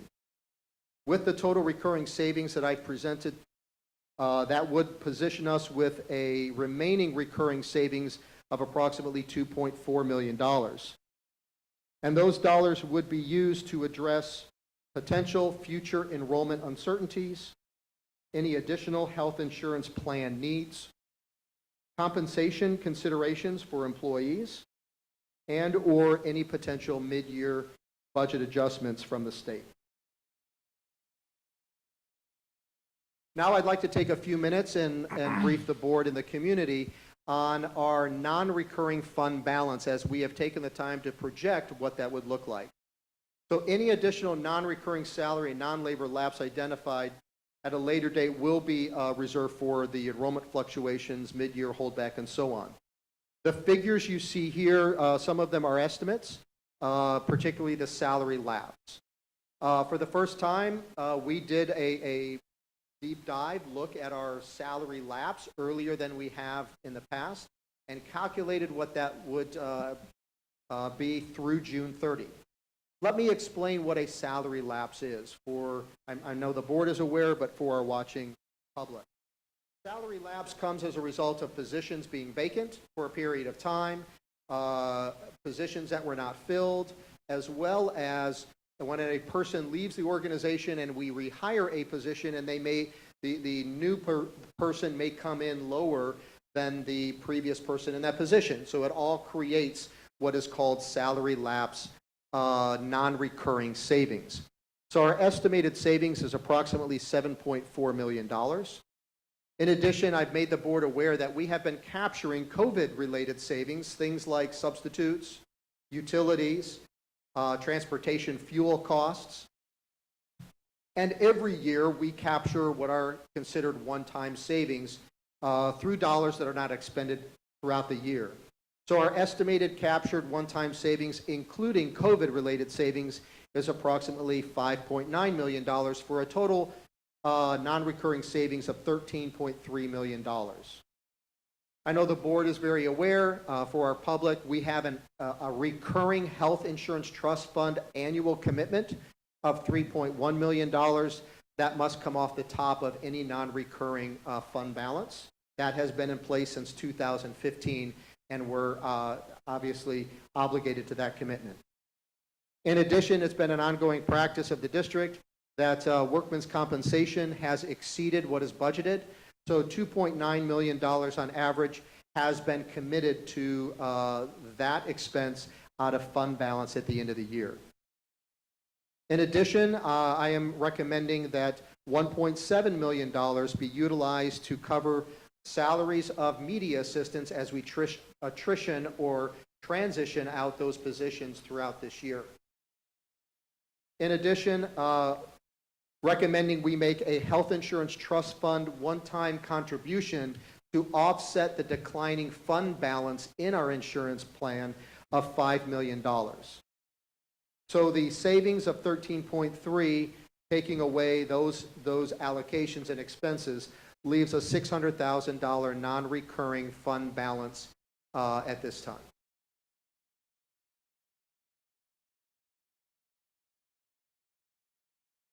Obviously, we've been faced with very difficult decisions and very difficult challenges financially that none of us foresaw a year ago when we were going into a budget, and certainly went into a very favorable and positive compensation year for our employees as a priority for the 1920 school year.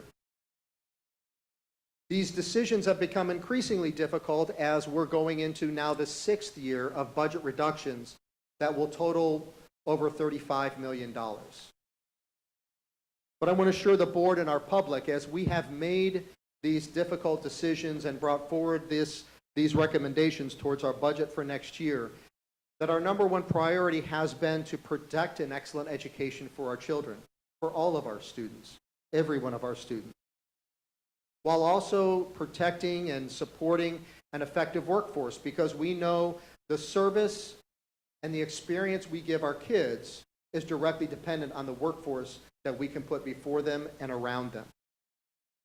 But we have a responsibility, an obligation to both maintain fiscal strength for the district as well as protect our taxpayers' interests. And those have been our driving forces as we have walked through the very difficult challenges we're facing for next year, and as we move ahead to ensure that we maintain the highest quality of education and learning opportunities for every one of our students, pursuing excellence as our standard, while also meeting our financial and fiscal responsibilities. Finally, I would share with the board the timeline or the schedule for adoption of the budget. There'll be an advertisement of the tentative budget later in July, and then the first public hearing on the budget on July 30th. Just a reminder that that actually is an evening meeting, with the final public hearing on September 10th. Of course, there is some element of adjustment because we have not received a final budget from the state. We do anticipate the governor to be signing the budget in the coming days. I've heard offline that the governor is a day or two away from signing the budget. So it could be, I suspect, even this week. We've not received strong indication that there will be negative impacts any further negative impacts to the budget, but then again, I've received no official word as well. At this time, I make myself, Ms. Lisinski, Mr. Collins available for any questions that the board may have. Any board member have any questions for the budget discussion? Deskovich, was that a yes? Working now? Oh, I do not have any questions, but Dr. Mullins, I am thoroughly grateful for the work that's been put into this. I've been on the board 4 years now, and I don't think I've ever sat through a budget presentation that was so well done, so concise, so clear, so thorough. I'm sure others agree with me. We've had some struggles, obviously, in the past with numbers and fungible numbers, and the community has come after us on that a little bit, and we've taken some heat, but I am extremely grateful for the work that has gone into this. And not only that, I feel like you incorporated in this the challenge I gave to you several months ago now for a long-term fiscal plan for our compensation issues. I mean, it's not clear when you look at this, but you touched on the 6 to 7, you touched on the options, and I'm sure that was a lot of work digging in on those calculations and what that was going to cost us as a district. I know the track model, the 4-track model, is something out of our realm of thinking right now as a community, even I'm sure even as a board, but it could potentially be a viable option down the road. I saw that presented, and the first thing that came to mind was that we have those 20 extra elementary schools than Seminole, yet the same budget.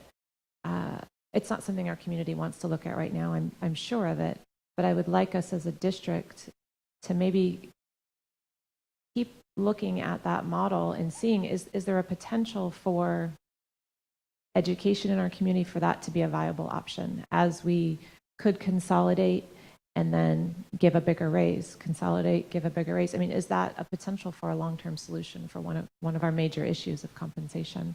So, that wasn't the highlight of this presentation, but I definitely took that away from this presentation, along with the hard decisions that have been made probably within each of our departments when I look at the projections for eliminating positions. I do have one concern, because this is the first time I've seen that one slide. The presentation that you sent us didn't have it. So the tech associates, I feel like we're already so shorthanded in ET. Not looking for an explanation right now, but that one jumped out at me, of how are we going to maintain, well, we have more and more students going online. How are we going to support that? But I'm sure you've looked into it. I'm sure Mr. Cheatham has either expressed his concerns or support in the background. And that's all my comments. Thank you, sir. Thank you, Ms. Deskovich.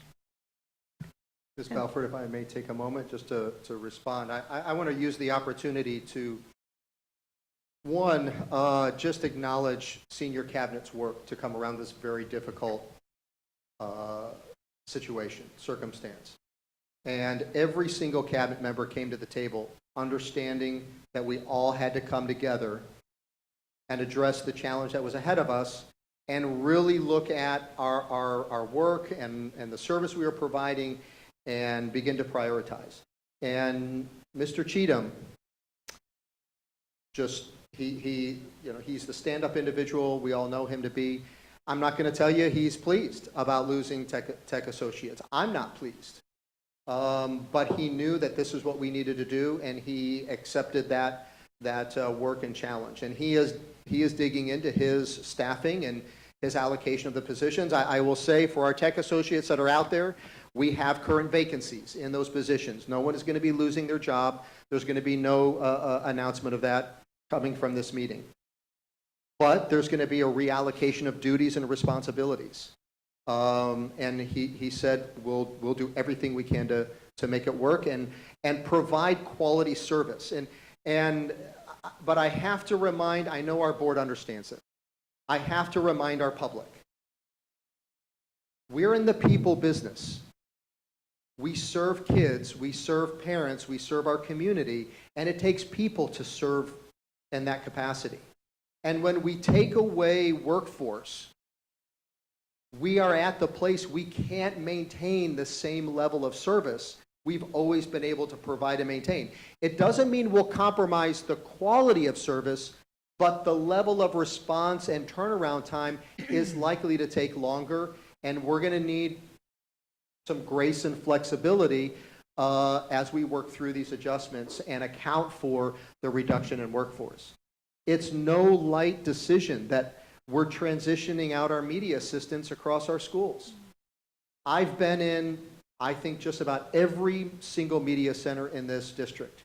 And when I go into our media centers and I see the literacy focus for our kids, I see online learning going on, I see a media specialist, an assistant engaging with our kids in a little small group learning environment, or there's makerspace going on over in this room. That's what we want for our kids.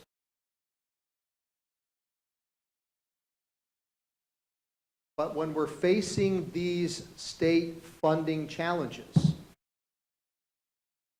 we have to make difficult decisions.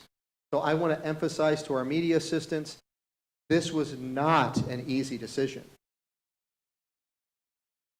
I want to emphasize to our choice school, choice program students and their families.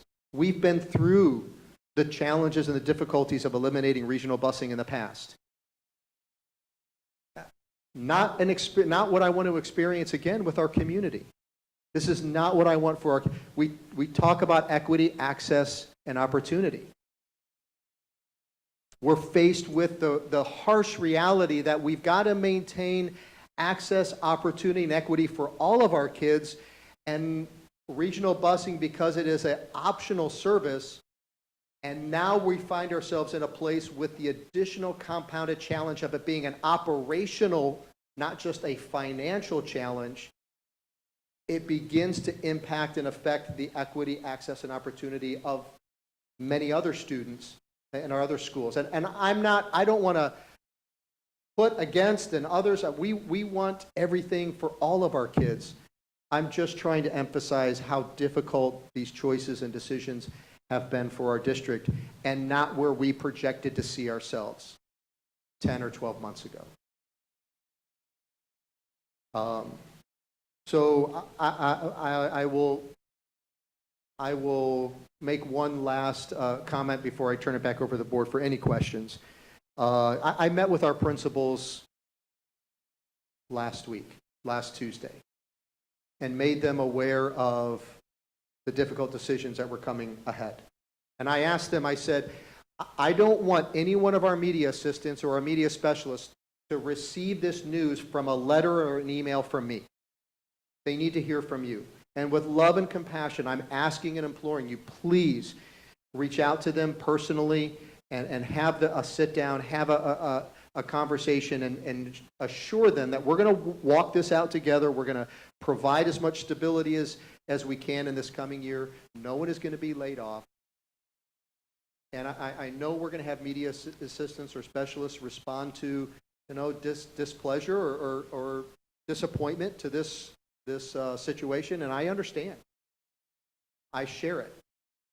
But I want to express my thanks to our principals who connected with our media assistants and specialists over the following days last week to provide the assurance we're BPS family. And we're going to walk out these tough times together and do everything we can to uphold the commitments that I shared of supporting an excellent workforce. So, Madam Chair, I appreciate the additional privilege of just sharing a little bit more of the heart and what has led to the decisions. And Ms. Deskovich, thank you for those comments. Any other board members wish to comment or question? Ms. Campbell? So first of all, the thing that I appreciate the most about the way that you've worked through this is that we aren't doing any layoffs, because I know that was it's all a difficult decision to make through, but I appreciate that you continue to work and find a way to not do that with layoffs this year, and so that people have time to make the transition. The regional busing is a really tough one, and we have sat in meetings and impassioned, speeches. We need to keep this opportunity. But one of the very first things that occurred to me when we were talking about when the COVID pandemic hit is, no matter what things look like as we reopen, the busing challenges that we faced, especially over this last year or two with regional busing, where we have, a shortage of drivers one day, and we've got students at Central, 100 students hanging out waiting for their buses to get there for 30 minutes after school. Those kinds of things just really don't need to be happening when we've got, need to get students on buses safely and less crowded than they usually are. So another thing that we really, really hate, and I know that you do as well, is that we're having to do this at this point in the year when parents have already made their decisions of where their children are going to school next year. But it's it's not just hard work, it's gut-wrenching work that you guys have done, and I appreciate that. And I think that's it. I had something else, but I lost it. Thanks, Madam Chair.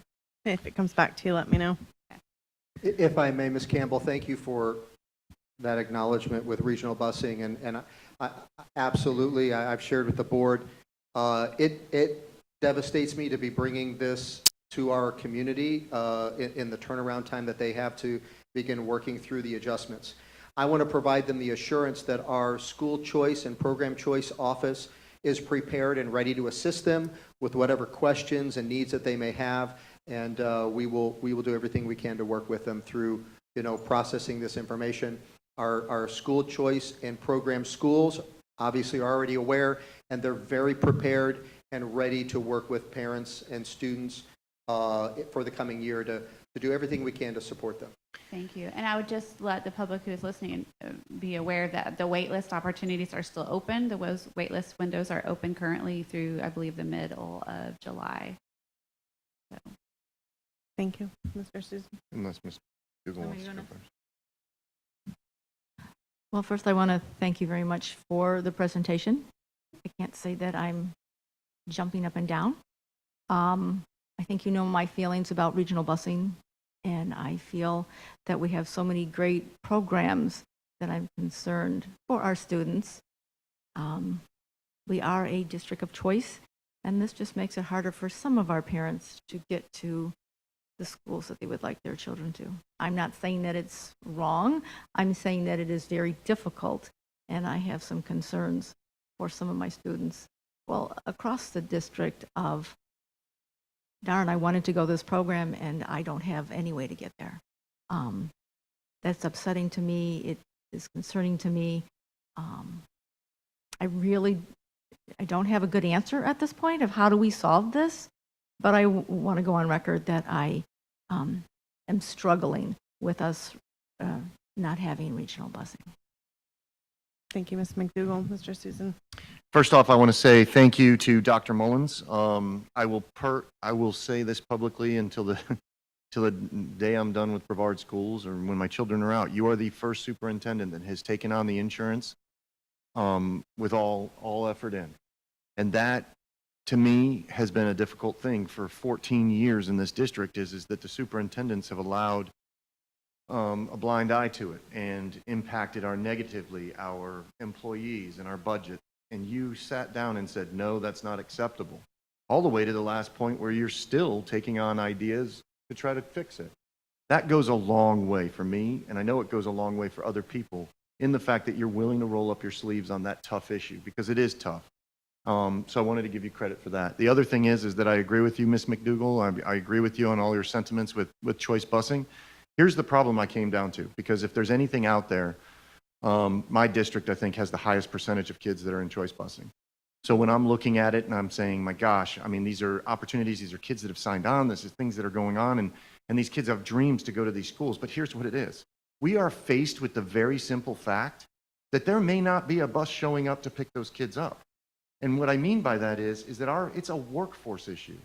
This entire thing has a little bit to do with the budget for me, but it is a workforce issue. The majority and percentage of our bus drivers are all in the special class for COVID. How many of them may not come back? At any given time right now, we have 30 to 40 bus drivers throughout the district that are sick, that are out. And we're already 30, 40, 50 bus drivers down. We have people that are at each one of the locations that are literally leaving their posts that aren't even bus drivers to cover bus route. We have bus drivers that are trying to cover other bus drivers' routes by packing more and more kids in. That was pre-COVID. So what I want everybody to understand is that the issue is deeper than us just trying to save $1 million. Because I think a lot of people out there are going to say, well, we can make up the funds. We can try to do. No. We're looking right now at an opportunity that there may not be that many bus drivers to come back to fill the positions that we have, and that choice busing is a huge workforce issue. I know that I receive daily, sometimes weekly emails from people that are bus drivers and individuals saying we've got to have some relief. We pushed to try to give raises to our bus drivers so that we could attract more from SCAT and from around surrounding counties. It is a workforce issue.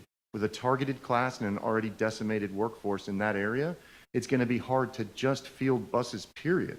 And I think that that's where it comes to is that we can continue to make the choice of, yes, we're going to provide these choice programs, we're going to do these things for them, and then hope that there's enough kids that come back or enough bus drivers to make that choice. But we may be facing a choice where we don't even have enough bus drivers for those positions, needless to say. So for me, I made the choice based on workforce to support the superintendent's recommendation. And I'd value anybody that says this is ridiculous, you promised, look at the workforce issue. Talk to the bus drivers. Go to the regional positions and say, hey, tell me about what you're dealing with. Because it is scary how many of our employees that are not, that have the bus driver certification, that are former bus drivers that have moved up in our organization, that are covering bus routes and not actually performing what they should be at transportation. So with that, I just wanted to kind of say thank you, and I support your recommendation, Dr. Mullen. Thank you, Mr. Susan. I just want to add, he mentioned, he is absolutely right. We have had non-bus driver employees stepping away from posts to cover buses, but they are certified bus drivers as well. They're all credentialed. Just wanted to clarify that. Thank you, sir.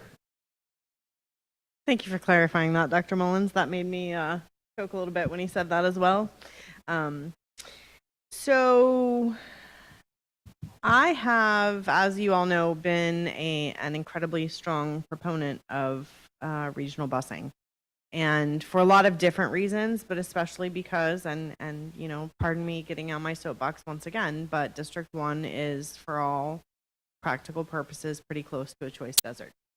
And so geographically limited, whereas once you get down into the other parts of Brevard County, we're much wider. So distance-wise and number of programs-wise in the rest of the district, it's just very different than District 1. And we've made some progress, and part of that progress was regional busing so that the students in District 1 could access programs outside of District 1 since there are limited opportunities there. And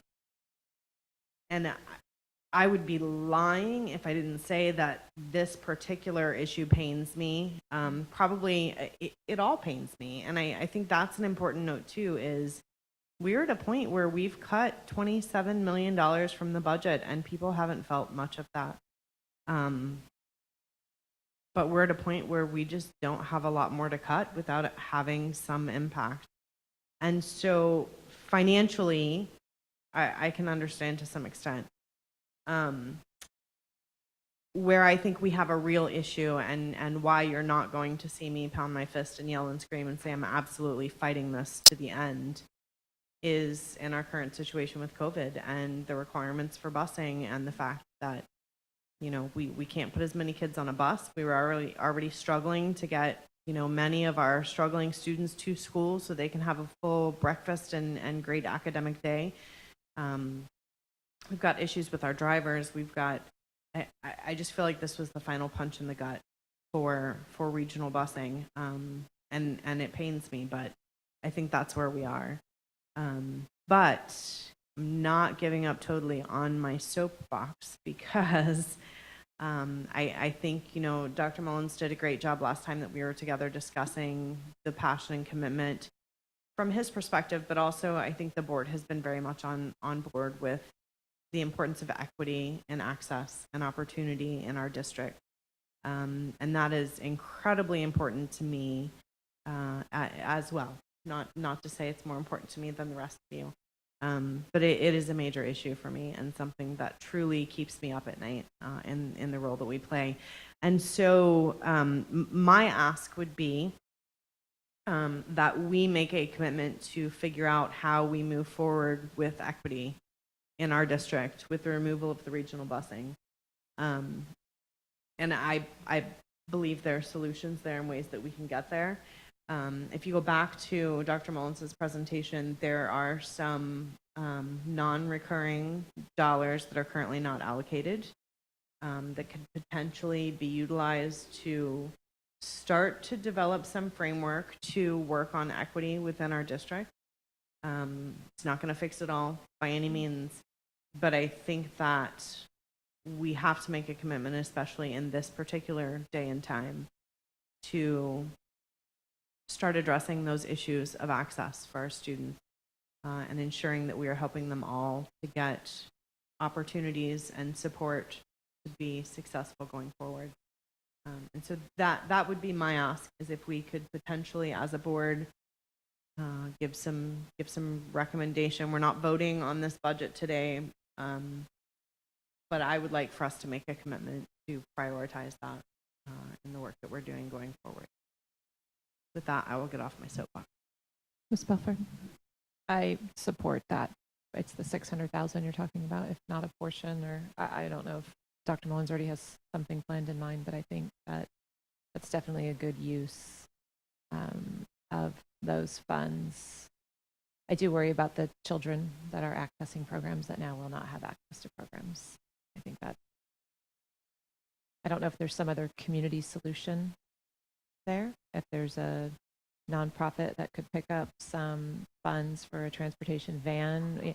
there's some parents that can step in and fill this gap that have just been using it because it's easier, and then there's some that just won't be able to get the program now. So I don't know if somebody's out there watching and they've got a great third-party solution. We would love to hear that, and I'm sure there's some way we could connect that to happen. But my last comments, I just want to, Dr. Mullins talked about our media assistants, and that is by far and large the biggest impact I think that comes out of this whole list of cuts that I'm looking at. And I appreciate you speaking to how important they are and how we do value them. I am curious, I know we've had discussions before when we got the evaluation, when we compared district to district, not the one that the gentleman did today, but the, can't think of his name, but also through the superintendent's Jim association. Hamilton. Yes, that report. Other districts like ours do not have media assistants at all, if I'm correct. Is that? So several months, a few months ago, 2 or 3 months ago, did a look at other districts across the state, how they were staffing their media centers, and there's every possible combination. There was at least, I think we surveyed 10 or 11 districts. At least half of them only have one or the other. Some media centers only have a media assistant. They don't have media specialists. Some have a media assistant and other kind of support staff that appears it could be shared with the front office, but then spends time in the media center and that type of thing. So very few districts that we surveyed have staffing of both positions. A total an allocation for that. Okay. I'm wondering if we could look into, I know we've gotten quite a few emails from media specialists on what are we going to do now?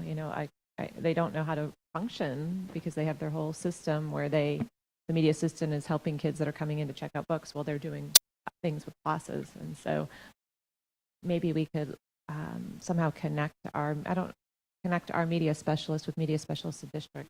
Maybe there's some creative solutions that we just aren't thinking of to support and help them. I do know that they do coordinate. They work on other things. They're working on standards yesterday, but we do still have some elementary schools that are the smaller, under 500, correct, that don't have a media assistant. So I'm sure they'll be able to share their ideas of how that. I know West Melbourne School for Science once upon a time was less than 500, and we didn't have a media.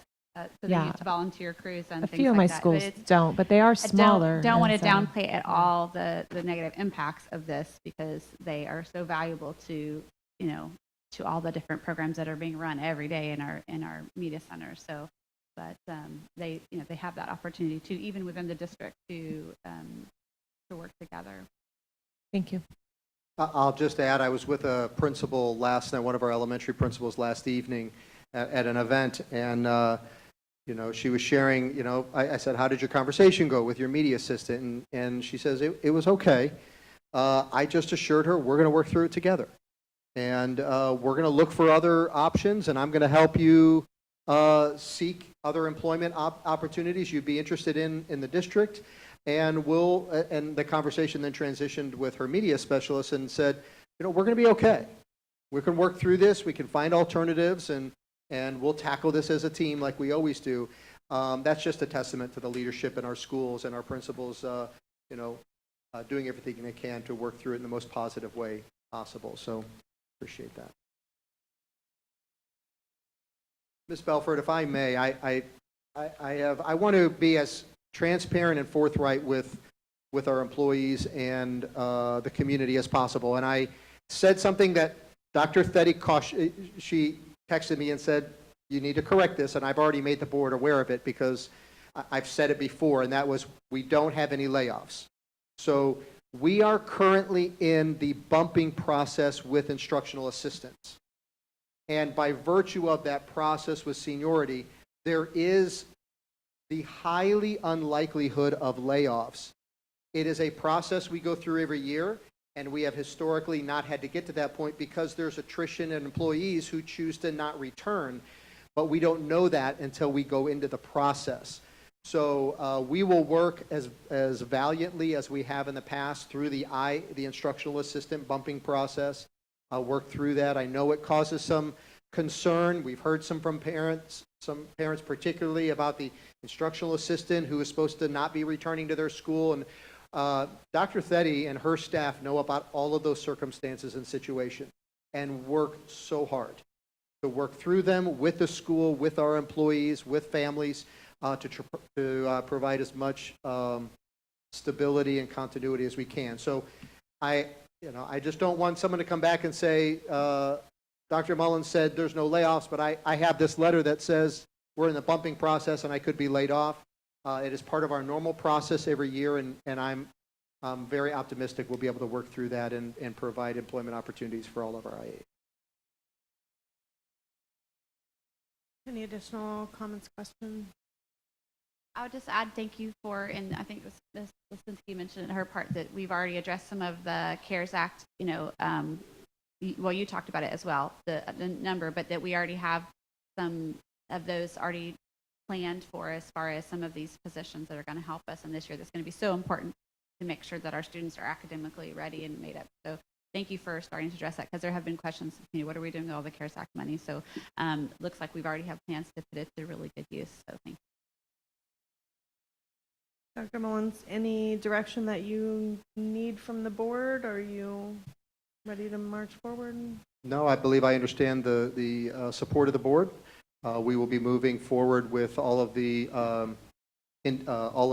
reductions and cuts, eliminations that I presented. We'll be communicating and working closely with our media assistants, most affected, reassuring them that we're going to work through this year with them, and they'll continue to have employment. And then, of course, we'll be reaching out to our regional bus students and families and providing every support we can as they reevaluate and consider the impact that will be on their families. Thank you. Very good. Thank you. Thank you, Ms. Lisinski, Mr. Collins. We appreciate you very much. At this time, if no one is opposed, I would like to recommend that we take a brief break for, personal care and come back approximately 5 minutes. All right, we will recess.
We are back in session, and we are now at public comments.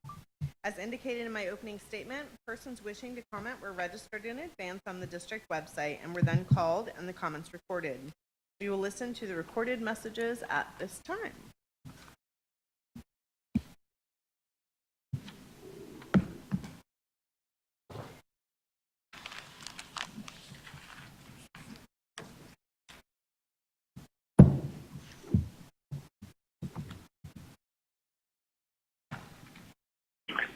Okay, good evening, everyone. My name is Sue Han, and I'm the Assistant Superintendent for Facility Services for Brevard Public Schools, and I want to thank you for joining us this evening. In consideration of the current health and safety during the COVID-19 emergency, guidance from the Centers for Disease Control and Prevention, as well as Executive Order 2091 issued by Governor DeSantis, it's been necessary for us to modify our procedures for public comment. So tonight, your comments will be recorded, and we will play them back under the public comment section of the school board meeting tomorrow, which starts at 9:30 a.m. Each speaker is limited to 3 minutes. Our moderator will keep track of your time and ask you to conclude your comments when you have reached 3 minutes. If you would always keep in mind that reasonable decorum is expected at all times, and please keep your comments appropriate for our children who may be watching or listening from home. Before speaking, please state your name, the organization you represent, if any, and identify the topic that you will be discussing. As with our normal process, we won't be answering questions on tonight's call, but our staff will follow up with you if you have questions or need a response. So thank you, Ben, and with that, we can go ahead and take the first caller. Okay, so any of the people on the line, please go ahead and press 0 now, and Donna will go ahead and get you through to us to give your comments, and we are going to try to take you in order. So yeah, go ahead and press 0 now, and Donna will go ahead and get you through. And we'll wait just a minute to get some people through. All right, Marcus, you're first. Go ahead with your comment, please. All right, thank you. Good evening, board members and superintendent. I have 3 topics to discuss tonight. First, with the new time in history here, how many of our BPS district schools are named after slave owners? And how many of our students and families at these schools know this? And how do they feel about this? I have to be honest, I was so conditioned to this normalcy, I never thought to ask until now. When relating to this topic and next topic I am about to speak on, how does the NAACP or BPS feel about the topic I just discussed, and knowing that Brevard County Sheriff Office SROs in schools that they serve are allowed to use a chokehold, aka vascular restraint, at our schools? Has BPS leadership been discussing these topics with the NAACP? Why would BPS ever agree to MOU with the Brevard County Sheriff Office that contains a Brevard County Sheriff Office policy, which is a potential weapon and not a tool from the tool belt that could potentially hurt, kill, or psychologically harm our students, especially our African American students? I ask you this school board, because your job is to deal with and make policy instead of waiting for an executive order from the governor or president's desk. BPS leadership and NAACP, will these topics be discussed as you work together to better our district? BPS, how do you plan to teach anti-racism at some of our schools whose name in itself may be interpreted as a synonym for racism? The last thing I want to discuss is how our SROs impact our schools. The SROs that I have worked with, have seen, and have heard of are doing a great job in creating positive and productive relationships with our students. As a parent and as a teacher, I want to thank every SRO in our BPS schools for doing an outstanding job. Parents and students, and et cetera. If you see an SRO, say thank you if you have not already. All right, thank you for listening and your time.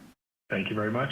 Before we take the next one, anybody else in the queue that has not done so, please go ahead and press 0 now, and Donna, our screener, will go ahead and get your name and put you in the speaker queue. So next, we are going to take Marcia. Yes, Dr. Mullins and the school board, thank you so much for allowing me to speak.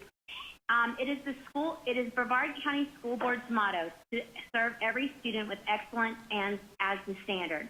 By closing down the student-parent program at Titusville High School, I fear that motto might have gotten thrown to the side, as I am fearing that you are not seeing the students, but seeing the almighty dollar. My question to you is, 1, what about the students in MIMS that do not want to ride the bus, with their child, an hour to Cocoa each way. 2, what happens if that child becomes ill? That student has now rode the bus to school, has no transportation to get their sick child home, which now will in turn make other children sick. Number 3, who is going to protect the underage child on the school bus when we can barely protect those riding the bus now? Number 4, I know that Cocoa High has a wonderful, wonderful child care program, and they give their students community help. But what community help will be available for the parents that live in Titusville or surrounding areas? Question number 5, will the fathers be bused to the same school as the mother, or do we assume that this just all falls on the bear of the mother and her shoulders? Titusville High School offers services for both parents, and if so, if both parents go, now you are removing another student that is going to go against the Titusville High School or the Astronaut High School school count, and therefore we may lose teachers. Number 6, Titusville High School student building was built to be a daycare. Cocoa does not have the same. What happens if the Cocoa campus should extend the 40 student mark, as the building is not equipped to go over the capacity of 40? Question number 8, when do we start practicing what we preach? We want this cycle to end. We want students to get their high school diploma. We want father and mother home. Well, when is this society going to step up and make this a possibility? Every day we see people on the news stating lives matter. Well, when will these students' lives matter? The 2 students that are known that have attended Titusville High School have decided that they nor their child will be bused to Cocoa. That does not include any student that may have become pregnant during the COVID virus pandemic. So those 2 students are dropping out of school. When are we going to be the voice of these students? Again, your motto is to serve every student with excellence as the standard. What you may want to consider as a motto is a new motto. It is our motto now to serve only the students that the budget will allow. Thank you so much, and thank you for your time. Thank you very much. And before we take our next comment, please go ahead. Anybody who hasn't yet, press 0 now. Press 0 now on your phone, and Donna, our screener, will get your name and get you through to make your comment. Our next one will be Jeff. Jeff, go ahead with your comment, please. First, I would like the board to address an answer as to why Mrs. Masterson is being transferred from Surfside Elementary School. Mrs. Masterson is the head of the school climate and culture at Surfside. It is her leadership role in fostering that award-winning culture and climate and academic excellence. She has helped and supported my 5 children that attend that school. Stability in that leadership is crucial now after surging distance learning and moving towards reopening. It is my feeling and that of many other parents that Mrs. Masterson must stay in order for that school to continue to be the best school that it currently is. How does the board expect the standards of culture to continue in her absence? Second, the school board knowingly or unknowingly has allowed West Shore to violate Sunshine Law. Any alteration of West Shore's emission requirements would need to follow the procedures set forth in Chapter 120 of the Administrative Procedures Act. On March 17, 2020, Commissioner Cochran used executive authority to cancel this year's FSA test scores due to COVID-19. They also ordered as follows. Requirements for graduation and promotion and final course grades will be evaluated as though those assessments which were canceled did not exist. The consideration of 4th and 5th grade FSA scores for West Shore admissions requirement raises a number of legal requirements. It appears to be without legal authority because Florida Statute 1002.31 says published admission requirements are the admission requirements. The statute implies the unpublished and hidden requirements will not have legal effect. And if the board wants to add or amend the requirements, it is to engage in rulemaking. Here, the 4th and 5th grade FSA requirements are not published requirements for admissions, so they cannot be considered. Further, the school board did not engage in rulemaking to add or amend the admissions requirements to West Shore. This naturally means that the policy change had to occur behind closed doors without public participation. This would make this policy void. It also appears that justification of these scores was based on racial bias, as Caucasian students with the same or similar test scores have been admitted, yet my adopted African-American son was not. Lastly, but certainly not least, we are aware of the plans to build a new track at Satellite High School, as well as host the Junior Olympics. Please explain the board's support of this specific location, and Ms. Deskovich is well aware of the toxic land and water issue. It is no secret that elected and appointed officials from Satellite Beach accompanied Mr. Holmes to Washington, D.C. to support his testimony about these concerns. The televised testimony from March 11, 2020, not only mentions concerns of groundwater, but also drinking water and soil contamination. This area has been identified as a prior naval dump and is considered for Coon's cleanup. Mr. Holmes' testimony includes a statement from his deceased daughter's doctor, also documented in Florida Today, specifically stating, "I have no other explanation for Shayla's brain tumor than that of the PFAS contamination near the base. Yet we are soliciting and building here to put other kids' lives in danger. This is called culpable negligence. We see you, and we see what you're all doing. Thank you." Thank you very much. Again, before we take our next comment, please, anybody who hasn't yet, press 0, and we will get you in line to make your comment. Press 0 now, and Donna will make sure you get through to get your comment. Our next one will be Anthony. Anthony, go ahead with your comment, please. My name is Anthony Colucci. I'm the president of the Brevard Federation of Teachers. Typically, I offer some sort of challenge to this board. Tonight, I want to offer a challenge to our teachers and other stakeholders. That challenge is to pay attention, listen, and educate yourself about the district's budget. Because as someone who does those things, I will tell you that the dire budget situation this district faces is real. The district is in this position because of the games the state legislature plays, such as increasing the base student allocation, but not increasing it enough to cover increases in FRS costs. They are sending money for raises, but in a completely inequitable way that essentially just covers raises for teachers making less than an arbitrary dollar amount. And the legislature continues to roll back millage rates so the district does not receive the benefit of increasing home value. It is crucial that we continue to find local sources of revenue to make up for these measures. For that reason, we support and urge you to support the extension of the half-penny sales surtax. Switching gears, this board has some incredibly difficult decisions to make about the return to school. I applaud the work that has been done in this arena and am pleased that teachers' voices are being heard. BFT is conducting a survey of teachers about the return to school. I will send you the results later in the week and share it with the task force as well. The data so far is telling, and I think it will help with the decision-making process. Based on 735 teacher responses, we've found that 65% of teachers are planning on wearing a mask next year. 49% of those teachers are planning on wearing the mask all the time. 71% feel that the schools have capacity to sanitize their classrooms. 40% are high risk for COVID. 53% are living with someone who is high risk. 62% would volunteer to take students' temperatures. 98% would allow students to wash their hands or use sanitizer every 2 hours. 58% would voluntarily sanitize their students' desks daily. 44% expect students to wear masks in class. 97% of teachers believe that students who exhibit COVID-19 symptoms should be tested before they can return to class. On this point, I want to mention how crucial testing is to the plan. I want to stress that the district must ensure symptomatic students are being tested prior to returning, or the whole plan falls apart. Finally, 71% of teachers would be in favor of a staggered schedule, meaning different students come on different days to increase safety. I strongly urge the board to consider and vet that as a possibility. Although staggered schedules may create some other issues, they could make social distancing and tracing much more feasible in schools.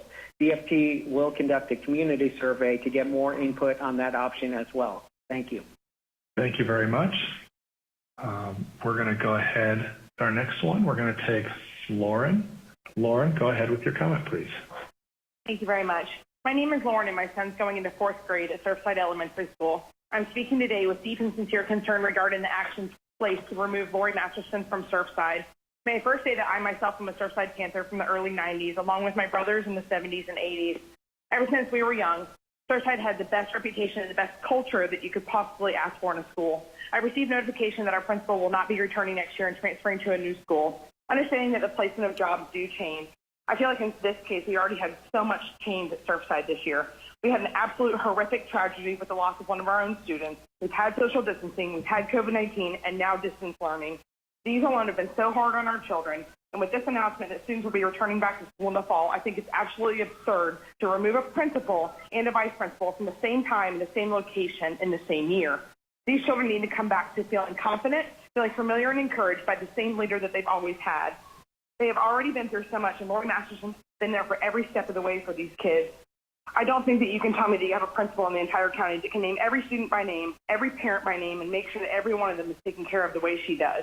These kids run up to her with light in their eyes and the biggest smiles on their faces, and that's exactly what we want as parents to see when they come back to school in the fall. I sent an email to Jane Klein, Mark Mullins, and Tina Deskovich to express my concerns. I also informed them that there's a petition going around with over 100 signatures from parents in our community that have the same concerns that I am, an extremely concerned parent. The email I received back basically stated that they would find someone to, quote unquote, fit the culture of Surfside. The problem I have with that is you already have the perfect person there who's been doing that every single day. When the loss of one of our own happened, Lori Masterson was right there for every one of these children. She made sure that they knew that they could come to her for everything and anything that they were upset about. She made sure that she attended that funeral and made it known that that family had her support. If that doesn't fit culture of Surfside Elementary, I can't tell you what does, and I'd love for you to explain that to us. She made sure that there was support from Surfside in that funeral because, as far as I know, she was the highest-ranked person there from the school district that even showed up, not one supervisor. Tell me how that's acceptable. These children are so used to having Lori with them, and it's absolutely disgusting to take that away from them. These children want to continue to thrive and feel safe and feel loved and encouraged and be the best they can be. The return in the fall is going to be overwhelming for them as it is. Why on earth would you want to make it harder on our children by taking the solid backbone away from that school that they always have had? I hope you can take my expressed concerns as a parent, representing a large group of parents from our school, and keep Lori Masterson here with us. These kids deserve it, and so does she. Do the right thing, stand behind these parents, and keep her there at Surfside. Thank you. Thank you very much. I just want to stress anybody else who's on the call who has not pressed 0 to get in line to make your comment, please press 0 now. Go ahead and press 0 now on your phone if you have not already. And next, we are going to take Jana. Jana, go ahead with your comment. My name is Jana Doss, and I've been the media assistant at Williams Elementary for 4 years. I disagree with your plans to eliminate the media assistant position. I'd like to ask if any of you have ever observed what occurs in a media center. When the bell rings, our media center, the heart of our school, receives our first class. We are with students all day except for planning and lunch. While the media specialist is teaching, I'm the one who's handling the library. In our school of 600, we averaged 150 students checking out 109 books per day this past school year. All the books turned in go through my hands and are checked for damage before being reshelved. Without an assistant, will the media specialist have time during class to do this? Well, how about the 458 new books I processed and added into our collection just this year? How do you expect my 5.5-hour job to be accomplished in a 40-minute planning period? Also, I can assure you, some students take a while to decide on that one perfect book. We spend a significant amount of time searching for topics for our students and finding what they need. It takes a team to get these students in and out of our library, a team to make sure students leave with the book that's best for them and helps, in your words, Dr. Mullins, support our school's mission of literacy instruction.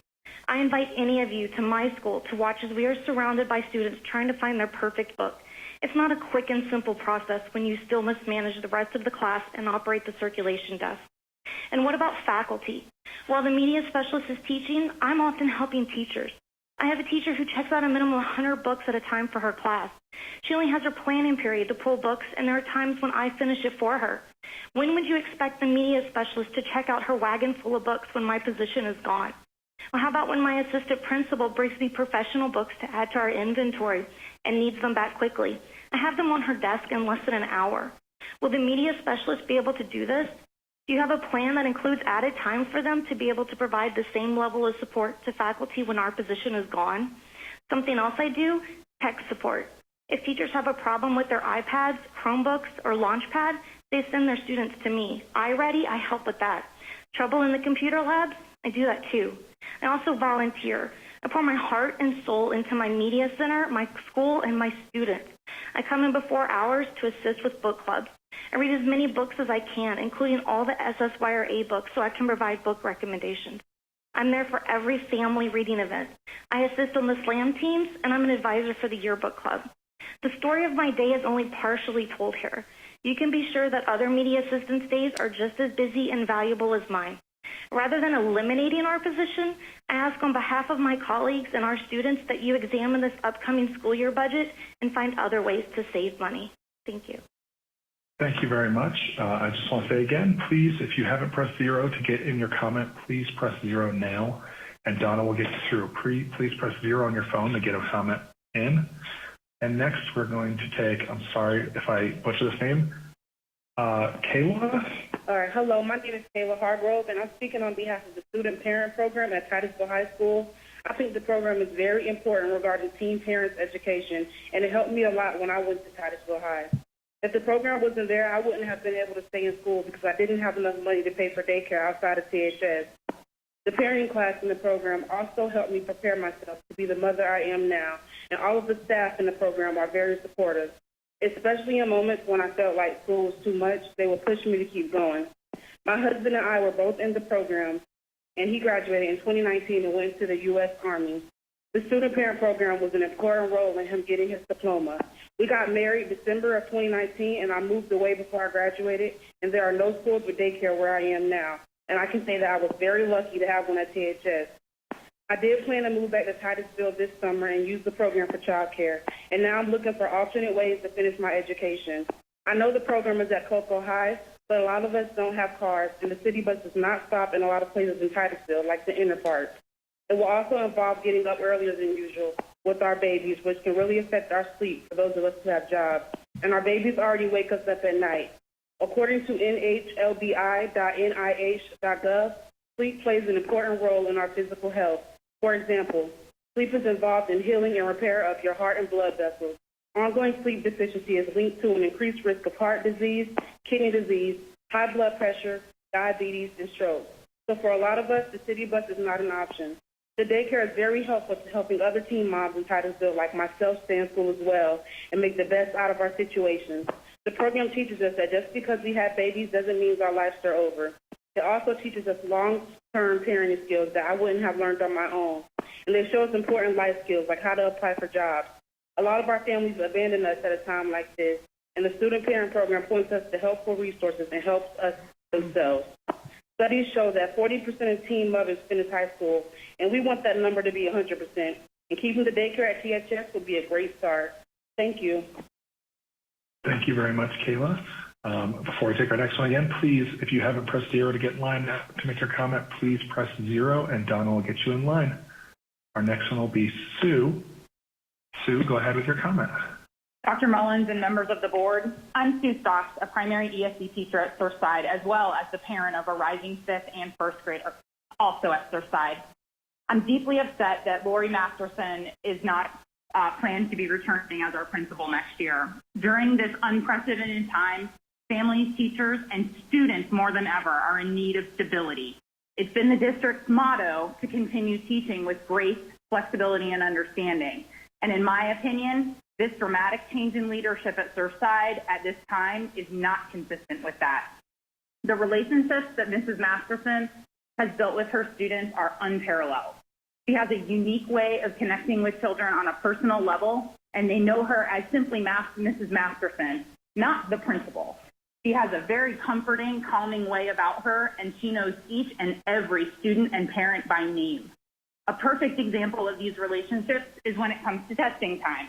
Mrs. Masterson tests a small group of children, including my son, that have the accommodation of small group testing. My son has this because of test anxiety caused by ADHD. He feels much more calm and relaxed taking his tests with her in the principal's office of all places than he does in his classroom with his teacher and his peers. Last year, when we were concerned as to how he would perform on his first FSA because of this anxiety, he scored a 3 in reading and a 4 in math. And if that isn't a testament to Mrs. Masterson's relationships with her students, then I don't know what is. If she's moved to another school, those relationships will be destroyed. It is my hope that the employees of Brevard Public Schools will be given the same grace and flexibility that we have without question given our students during this past very trying year. Mrs. Masterson not returning to Surfside is going to absolutely devastate our school family and most of all, the children of Surfside. I implore you to reconsider her reassignment and keep her as Surfside's principal. Thank you. Thank you very much. We are going to take Holly next. Holly, go ahead with your comment, please. Hello, my name is Holly Barber, and I am here today to speak in support of the Student Parent Program at Titusville High School. For the past 4 years, I have had the honor of serving as the director of the Student Parent Program. In this role, I have walked alongside 36 students as they learn to balance the responsibilities of parenthood while completing their education requirements. Often when I meet new students, the program is the first place their pregnancy has been celebrated and not judged or condemned. The students report that participating in this program keeps them focused and motivated on continuing to pursue an education. They state that the knowledge gained is invaluable in their role as a new parent. The Student Parent Program is classified as a dropout prevention program and targets at-risk students. In the past 4 years, I have watched 25 young adults receive their high school diploma and essentially prove that success can be achieved while parenting a young child. The senior class of 2020 achieved a 100% graduation rate despite their existing parenting challenges, coupled with the pandemic and emergency distance learning practices put in place. A study conducted by Arnie Duncan, the former U.S. Secretary of Education, shows that the graduation rate of student parents without educational support was 33%, and that only 10% of mothers graduate on time. In addition to the parenting instruction that the students receive, their classroom experiences include connecting students with community resources and agencies such as WIC, Healthy Start, Safe Sleep, the Early Learning Coalition, and many more. Students receive help navigating prenatal appointments and well checks for their new babies, as well as hospital and home visits. These services are particularly valuable to students who lack parental support at home and find it difficult to navigate adult-oriented systems. On June 8th, I received notification that the Student Parent Program at Titusville High School would be closing and students would receive services at Cocoa High School. Within hours of receiving that phone call, 2 students returning for the 2020-21 school year contacted me for fear of the upcoming year. Both students expressed apprehension at the thought of having to leave their THS community. Both students similarly said that they would need to figure out alternative options for completing their education because they would not transfer to Cocoa High School. They fear the extended amount of time required to travel by school bus would impact their ability to continue working after school and to be connected to local agencies. Another fear is whether transportation to Cocoa High School would be provided to fathers choosing to participate in the program. In my time at Titusville High School, 5 male students have benefited from the program and gained vital parenting and life skills knowledge through classroom instruction and hands-on experiences. I welcome conversations and dialogue pertaining to potential scenarios which might include cutting expenses or increasing income in order to continue operating this invaluable investment in the future of not only our young moms and dads, but in their children, the future. Thank you for your time. Thank you very much. Before I get to our next one, please, anybody who hasn't yet, press 0 now, and Donna will get you into the queue for us to take your comment. Press 0 now if you have not, if you just joined us. Our next one is going to be Ashley. Ashley, go ahead with your comment, please. Hello, my name is Ashley Skank, and I'm the guidance counselor at Surfside Elementary, and I wanted to take an opportunity to address the board regarding the transfer of our principal, Lori Masterson. As many of us were and still are, I continue to be at a loss for understanding regarding the decision to tear Ms. Masterson away from our school community. I understand that principals move throughout the district to wherever is needed. However, continuity and stability along with leadership is what our school needs during this uncertain time. Our school needs what we have. We need Lori Masterson. I worry about my students' emotional health from a counseling perspective. This past year, our school has dealt with a devastating loss of our 6th grade teacher where Ms. Masterson and our staff supported our families, our children, and our community. Soon after, the district, along with the state of Florida, decided to move to distant learning amid the pandemic. As of right now, our students have not been in school since March, not been able to complete the year that they had hoped, though no fault of the district, but to return to a school in a new grade with a new teacher in a new school year, but to also be faced with a new administration who won't know their name by their faces on the first day to greet them back after so long or to tell them how much they miss them will be crushing. Our students have grown up with Lori Masterson as their principal and as their champion. This last semester, we were asked to handle our students and families with grace and flexibility. So should the board not only extend the same grace and flexibility to our administration, our staff, and our families, I ask the board to reconsider their decision to keep Lori Masterson where she is needed. Thank you so much, and I hope everyone stays well. Thank you very much. Our next person we are going to take is going to be Katie. Katie, go ahead with your comment, please. Hi, my name is Katie Walters, and I would like to speak to you about the importance of keeping the current student-parent programs open. I have a master's degree in early childhood special education where I specialized in early childhood development. As an educator with 10 years experience, I can speak to the importance of a quality early education program. The student-parent program works with children from birth to age 3. This is a critical time for brain development. The Academy of Pediatrics reports that between birth and age 3, the brain makes more than 1 million neural connections each second. Before a child's first birthday, their brain doubles in size, and by their third birthday, their brain is 80% the size of an adult's brain. With this much growth in such a short period of time, it comes as no surprise that a quality early childhood program can profoundly impact a child's future. The study that went further, looking into long-term effects of childcare on the child's future. Poor quality environments at home or at a center show that they're less prepared for school demands and social emotional needs, resulting in an expulsion rate 3 times higher than that of their peers in kindergarten. As a society, we have seen the importance of social emotional education, and as a district, we've seen an increase in students needing physical intervention or behavior referrals. And I would like to not see that continue by removing this great resource. Other national studies have shown that socioeconomic status and the mother's education play a large role in the child's academic future. These students enter kindergarten at 1 standard deviation below their peers in academics and 1.5 standard deviations below in social skills. They refer to this as the path of dependent model cumulative advantage. And the earlier the disadvantage begins, the more time it has to accumulate. The program provides students with the ability to mitigate this disadvantage. They also provide the parents with the skills they need for their child to be their child's first teacher while ensuring they can graduate and strengthen their family's future. Children are provided with a constant positive relationship which research unequivocally demonstrates that these relationships build structure and functional brain development, impacting their intelligence, ability to regulate emotions, and building problem-solving skills. As an itinerant teacher, I've seen many of the daycare options in the North area.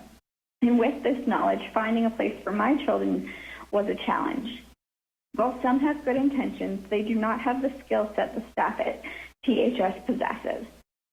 The higher quality centers are either full or extremely expensive, and for our students to receive assistance from ELCs, the wait can be up to 2 years. Before my time is over, I would also like to discuss with the board how busing would work for students who are sick and need to go home. We are in a period of a pandemic, and if a child is fine in the morning but sick in the afternoon, which we all know can happen as parents, I see there being a great struggle for the lower SES students to find a ride that is 44 miles round trip in over an hour so that they can get home in time. Thank you, and I hope you reopen the discussion to save this critical program. Thank you, Katie. Before we take our next one, looks like we've got a couple more people join the call. If you have just joined the call and haven't pressed 0 yet to get your comment in, press 0 now, and Donna will get you in line to ask your to give us your comment. Next, we're going to go ahead and take Krista. Krista, go ahead with your comment. Hello, my name is Krista Register. I'm an ESD teacher at Titusville High School, and I'm here today to ask you to reconsider the closing of the student parent program at Titusville High School. My 3 children have been a part of this amazing program. They learn more than the academics. They learn to manage their emotions and use words to communicate with peers effectively. They learn tolerance, forgiveness, turn-taking, culture, and the list goes on. Every child in the program learns and practices these essential life skills to give them a solid structure to begin their lives and to become contributing members of society, a beginning not every child will have without this program. If you are a parent, you know the challenges of daily life. These teachers have supported me, encouraged me through those rough times, and have cheered me on with my accomplishments. They are my support system. I'm a better parent because of this program. Think about the impact they have on the student parent. Imagine being a teen parent and facing these challenges each day. The students and their babies at Titusville High have a support system and have established a strong rapport with the teachers. They are taught how to be parents, as some do not have that at home. Now, you are requiring these teen parents to change schools, childcare, and their whole routine. They are already on a bus for up to an hour and a half each way, and now that will even be longer. Imagine that ride twice a day with a baby or toddler. These students will also have new teachers to establish a rapport with and new childcare teachers to trust. They will have to meet new friends, be successful students at school, and be the best parents they can be each day. In addition, they must overcome the setbacks of COVID-19 and distance learning and get back on track with their own academics, just like everyone else will be. They are being forced out of their community into another one to start all over and leave behind their support system, the only support system some of these teen parents have. This is an at-risk group, and this program is a dropout prevention program. Our students deserve better. We are talking about the whole North area population that will be forced to go all the way to Cocoa High. To take this program away from our students and force them to start over is not right.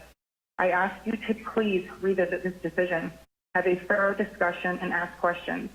Like, will the students' fathers be transferred and bused as well? What happens when a baby comes sick during the day? How will they get all the way back home? Can Cocoa High take on the numbers with their square footage and their current staff, or will additional staff have to be hired? An increase to teachers' child care costs, can that help bridge the gap? Can the money collected or allocated from COVID-19 help save this dropout prevention program? I'm not sure the answers, but please give these students the best shot at life and keep Titusville High School's student-parent program open. Thank you, Dr. Mullins and school board members. Thank you very much, Krista. Next, we're going to go ahead and go with Jessica. Jessica, go ahead with your comment, please. Hello, good evening, and thank you, Dr. Mullins and the board. My name is Jessica Parrish, and I'm an instructional assistant with the Student Parent Program at Titusville High School. It has recently been brought to our attention that our program has lost all funding effective immediately. In the spirit of full transparency, I wish it to be known that this is not an attempt to merely save my job. This is a plea for district to restore funding to a much-needed dropout prevention program that provides an invaluable service as well as support system to a highly at-risk group within our school system. A program that I wholeheartedly believe in, but a job that I would be willing to step down from if I knew it would free up the necessary finances in order for it to continue at THS. The majority of our students come from a subset of a socioeconomic group that already faces challenges that many other students could never dream of.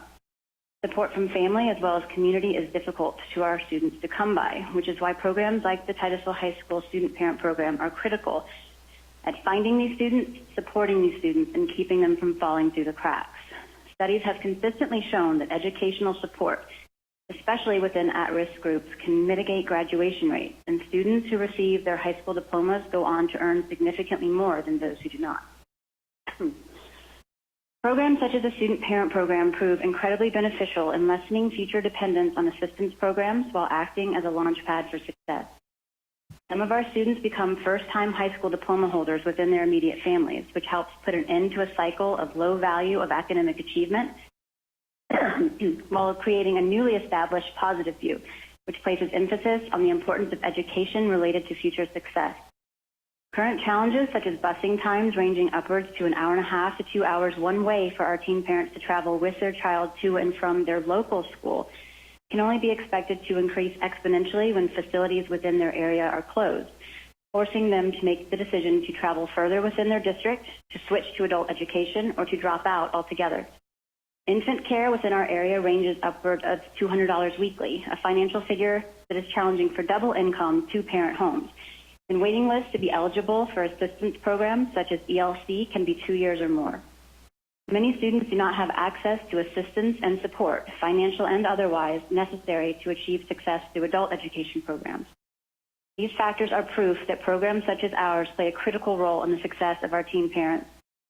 The Brevard Public School System cannot confidently say that we are serving every child with excellence when we insist upon cutting funding and denying opportunities for our underrepresented, already underfunded at-risk youth. I am extremely grateful to have been given the opportunity to speak on behalf of the Student Parent Program at Titusville High School, and I implore you to revisit and reconsider the decision to remove our funding. I believe in these kids, and I know you do too. I thank you greatly for your time. Thank you very much. I want to make one more ask. If you have not pressed 0 to get in line to ask your question, please, or to make your comment, please press 0 now, and Donna will make sure you get your name and get in line to make your comment. Please press 0 now. Next, we are going to take Laura. Laura, go ahead with your comment, please. I am calling regarding the removal of the media assistant position. Media specialists have many different roles during the day. Many of these roles fall outside of what you would expect, and most are very time-consuming. A media assistant provides the media specialist with assistance with the day-to-day tasks that could be a drain on the media specialist's time and would lead to less time for the media specialist to do so many of their, quote, duties as assigned. Personally, I am responsible for many items that often require me to be outside of the media center during the school day. By having a media assistant, that means the library can remain open for student and teacher access. A media assistant, at a minimum, handles students who come in to return books from individual classes during the day. They assist teachers, answer phones, shelve books, do lamination, and general maintenance, cleaning, and straightening of the library. These things help media specialists in so many ways, including allowing us to work with classes. When I have classes in the media center and my assistant leaves at 3, I really struggle with giving those students during the last hour and 15 minutes of the day the same quality of instruction as earlier classes had. I have to answer phones and address students and adults who enter the media center.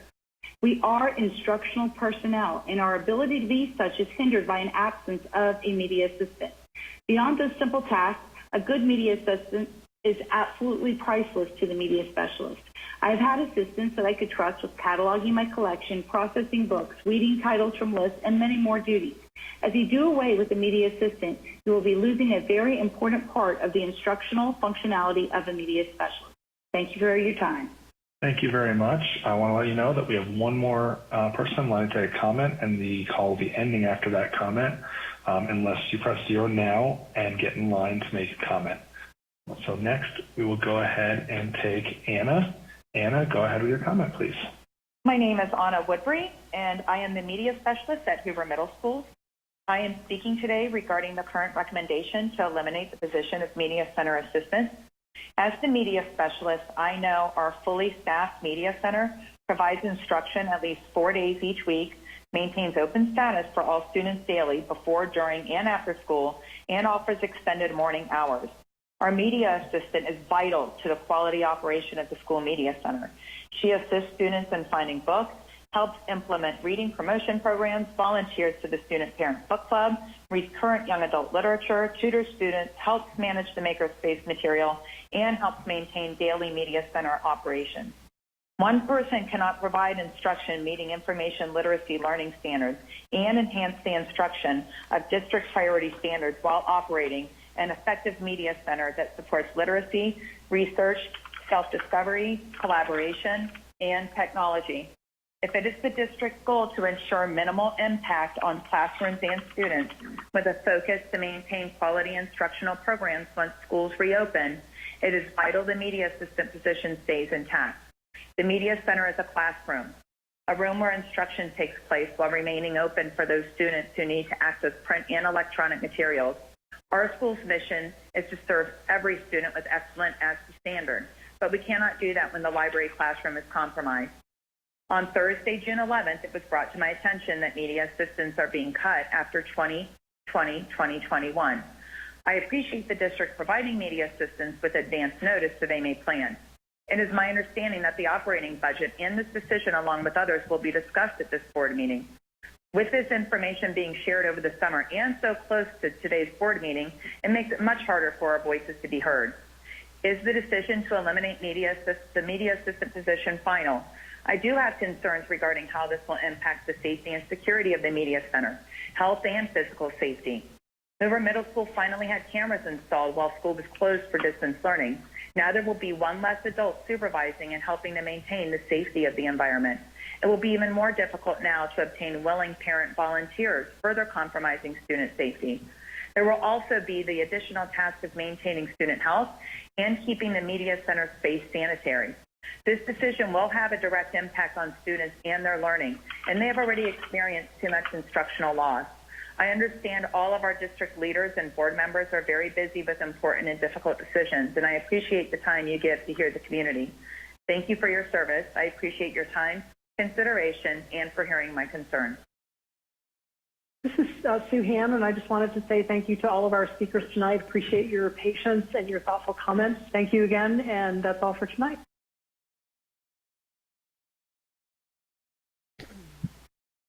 All right, conclusion of public comments. And before we move into the consent agenda, anyone want to respond or give direction? Mr. Susan? I'll just take a second. I wanted to thank Anthony Colucci for promoting your budget and what you presented. And also, if I could get him to get us those survey results, because that's telling for some of our stuff that we need. I think that the collaboration for that would be good. And some of the stuff that he said. I also wanted to reach out to the parents, that the people that are a part of the teen programs at Titusville and at O'Galley. And as a teacher at O'Galley, my daughter used to use that program, and I was a Santa Claus for some of the Christmases for those kids. There was 40, 50 kids that were inside there, and I built little things for them, and it was an amazing thing. Unfortunately, just as I'm going to say for something else, state budgets are killing us, and I'm sick and tired of sitting in here fighting over tracks and not having provided for those kids, fighting for these kids that are in these after-school programs or even in the pregnancy programs, our media assistants and everything else. And what it boils down to is that it's one of the many things that are on our chopping block. But in the bottom line is that our education funding sources need to change. And I think that I'm going to take an advocacy role at the state level to try to push that more this year. But I did want to say my heart goes out to the media specialists and the teen pregnancy program, because I have some friends in both, and it's a sad thing. Thank you. Thank you, Mr. Susan. Ms. Campbell, you look like you want to.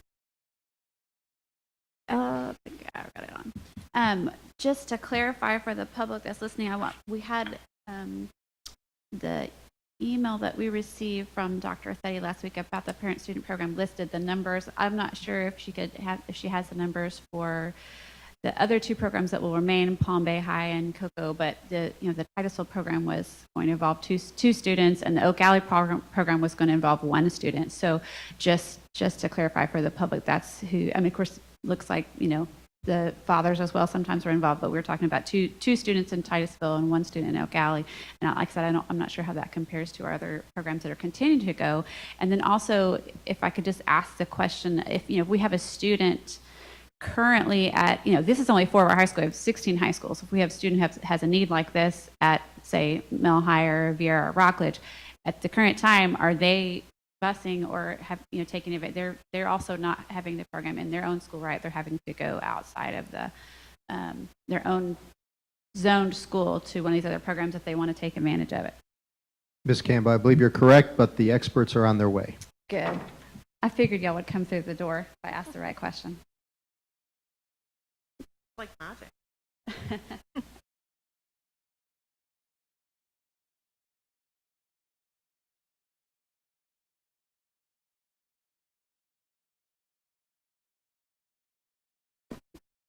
So I think I heard your whole question, okay. And so I'll address your question, maybe some other potential things. But I would be remiss if I'm getting the opportunity for the microphone to emphasize that these are incredible programs. And I had the opportunity to work directly with one for 10 years, and they are really terrific for our students. However, I consider it a blessing that we no longer need 4 programs. And at one time in this district, all 4 programs were really robustly enrolled. To include fathers and mothers, I heard that question a bunch of times. We always try to capture fathers as well, and they, of course, can utilize the program and take advantage of all the services.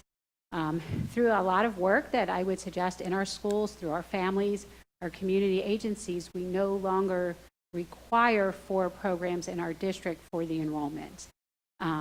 And fortunately, 2 of our really strong programs are really well located at Cocoa and Palm Bay.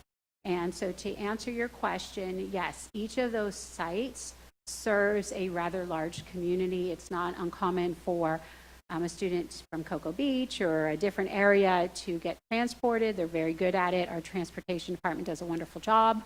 And so the schools are accustomed to working really closely with students from all over, sometimes even middle school students. I can remember a time in this district where there was a need, very clearly. We've been working, Dr. Thady, and last year we actually were addressing the enrollment issues, and the programs, because of NACE requirements for accreditation and the Department of Health requirements, have a staffing requirement that has 5 and 6 assistants at each site, plus the full-time teacher. The full-time teacher is supposed to be the teacher of record for the teen parents, and we're in about a handful of those and lower at our schools. And then the daycare workers care for the children and, of course, work with the teen parents 1 period a day. And so what was happening is staff utilization of the daycare program was not being tracked properly, and so it was blurring the numbers. Last year, we worked with the school. We corrected the tracking of it. In fact, I believe Ms. Belford was involved in that discussion, and so we found ourselves in a situation for 2, 3, 4 students staffing an entire daycare program with all of the state guidelines for it. So we very much want those students to take advantage of the opportunity of the program at Cocoa. Cocoa and Palm Bay are our 2 largest programs, but they have capacity as well. And so they have room. They're happy to serve them. The teachers are wonderful, and we love the program. We love the service it offers. There's not one thing anybody said that we don't agree with the value of it. We simply don't require 4 programs anymore. So yes, fathers, yes, all the other sites take students from different areas, and the teachers do a tremendous job of really tracking student graduation. Thank you. Yeah. Anyone else? Comments, questions with regard to public comment? All right, then that will move us into our consent agenda. Dr. Mullins. There are 22 agenda items under this category. Does any board member wish to pull any items? All right, then I will entertain a motion to accept the consent items as presented. Move to approve. Second. Moved by Mr. Susan, seconded by, who was the second? That was me. Katie Campbell. Any discussion? Ms. Escobar, could you please call for the vote? Mrs. Belford? Aye. Mrs. Deskovich? Aye. Mrs. Campbell? Aye. Ms. McDougall? Aye. Mr. Susan? Aye. Motion passes 5-0. We will now move on to the action agenda. Dr. Mullins. Ms. Belford, there are 4 items under this category. What's our first action item? The first action item is to submit the extension of the 1/2 cent school capital outlay resolution to the Board of County Commissioners for placement on the November ballot. What are the wishes of the board? Move to approve. Second. Moved by Mr. Susan. We're going to give that one to Ms. McDougall on the second. Any discussion? Ms. Deskovich. So I got quite a few things to say. Sorry. I'll be as brief as I can be. A few weeks ago, we heard from Ms. Han some stats and statistics and kind of an overview of our capital budget situation. She shared with us that over 62% of our schools are over 50 years old.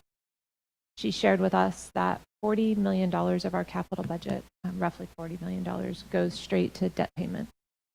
That's not a debt that anyone in this room took on. None of us were here when a school decided the idea to go $400 million in debt. To me, that is a mess. That's something that's bothered me since I even ran for school board, that we had that much debt that we had to keep up with. unfortunately, it's our responsibility to clean up this mess that's been left.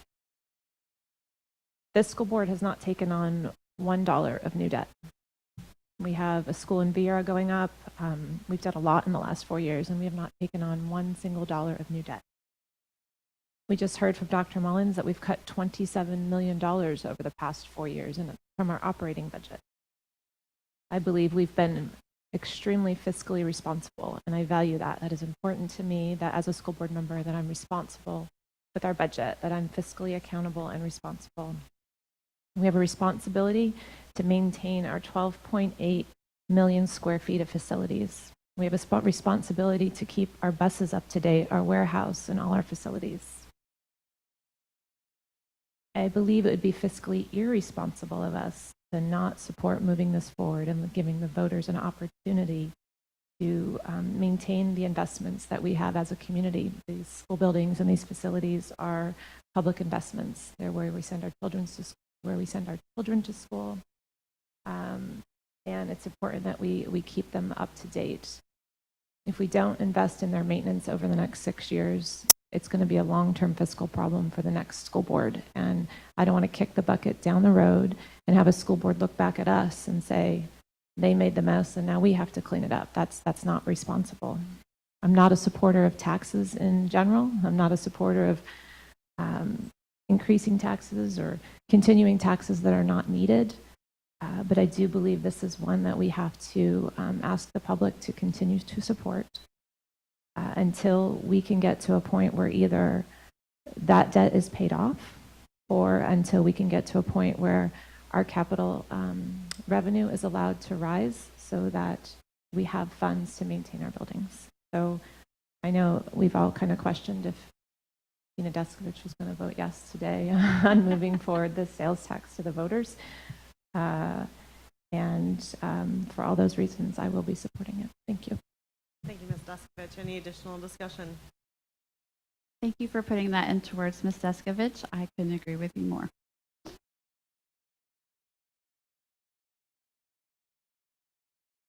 I will just second the feedback. Very, very nicely put together, and I think so many important points there that you bring forward. So thank you, Ms. Deskovich. Ms. Escobar, would you please call the vote? Mrs. Belford? Aye. Mrs. Deskovich? Aye. Mrs. Campbell? Aye. Ms. McDougall? Aye. And Mr. Susan? Aye. The motion passes 5-0. Dr. Mullins. Next, we have department school-initiated agreements. What are the wishes of the board? Move to approve. Second. Moved by Mr. Susan, seconded by Ms. Deskovich. Any discussion? Ms. Escobar, if you would please call the vote. Mrs. Belford? Aye. Mrs. Deskovich? Aye. Mrs. Campbell? Aye. Ms. McDougall? Aye. And Mr. Susan? Aye. 5-0. Dr. Mullins. Our next item is on procurement solicitations. What are the wishes of the board? Move to approve. Second. Moved by Mr. Susan, seconded by Ms. Campbell. Any discussion? Ms. Escobar? Mrs. Belford? Aye. Mrs. Deskovich? Aye. Mrs. Campbell? Aye. Ms. McDougall? Aye. Mr. Susan? Aye. The motion passes 5-0. Dr. Mullins. Our last action item is on administrative staff recommendations. There are 17, What are the wishes? Sorry. that's all right. There are 17 persons on this item for the board to consider. What are the wishes of the board? Move to approve. Second. Moved by Ms. Campbell, seconded by Ms. McDougall on that one. Any discussion? Oh, sure, if I can. There's so many on this, but I'll just be brief. I just want to congratulate Ms. McNutt. Looks like she's officially going to be the principal of Hoover Middle School. I know the community will be thrilled that she is stepping permanently into that role instead of just an interim. And also, we want to welcome, I know we heard some comments about us getting a new principal at Surfside during our public comments today, but Miss Erin Stoff will be the new principal at Surfside Elementary School, and I hope the community will embrace her. She seems to be an amazing woman that I think will serve the community well. So thank you. Very good. Thank you. Ms. Belford? Yes, sir. I'd like to thank, I'd like to congratulate Mr. Tim Powers. I taught with Tim in 2012 at O'Galley, and one of the unique things about Tim was He not only motivates the kids, but he also was a kid at O'Galley. And all of his lift records and all of his records are up on the wall inside the weight room. So to see that turn and cycle of individuals who not only go to school here, but end up teaching, coaching, and then take leadership here, you own a little bit more when you grew here. And I think that's something to say. And I know there's a lot of that in Titusville, but Tim Powers represents that for our district. And I want to say attaboy and good luck. Very good. Any additional comments, discussion? All right, Ms. Escobar, if you would please call the vote. Mrs. Belford? Aye. Mrs. Deskovich? Aye. Mrs. Campbell? Aye. Ms. McDougall? Aye. And Mr. Susan? Aye. The motion passes 5-0. We're now at our information items. The 6 items on the agenda this morning are all policies which will be voted on at our next board meeting. We held a work session on some of these policies this morning. We have to revisit that at the end of today's board meeting. And a rule development workshop this morning. Does any board member wish to discuss any of the items on the information agenda at this point? All right, does any board member have anything further to report? Dr. Mullins, you're still doing your presentation. Dr. Mullins, please provide the board and viewing audience an update on school reopening.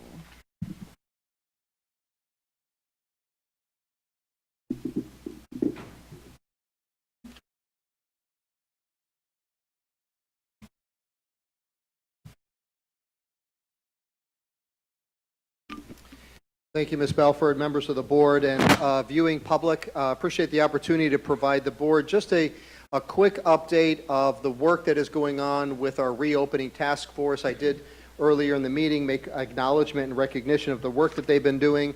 14 members and 3 cabinet members. That includes community health officials as well. They have been meeting regularly, both on the clock, off the clock, after the clock, and so on, because the task ahead of us is great. The task force has identified priorities that are consistent and aligned with the same strategies we employed and committed to during the actual school closures and COVID, ensuring that our student and staff safety and well-being, identifying and addressing continuity of learning, innovating and to promote excellence and eliminate opportunity gaps, deepening our partnerships to provide the full range of supports and services required for healthy growth and development, adapting logistics and operations to our new realities, and strategically deploying reduced resources, as well as revising and enhancing systems to prepare students for college, careers, and life.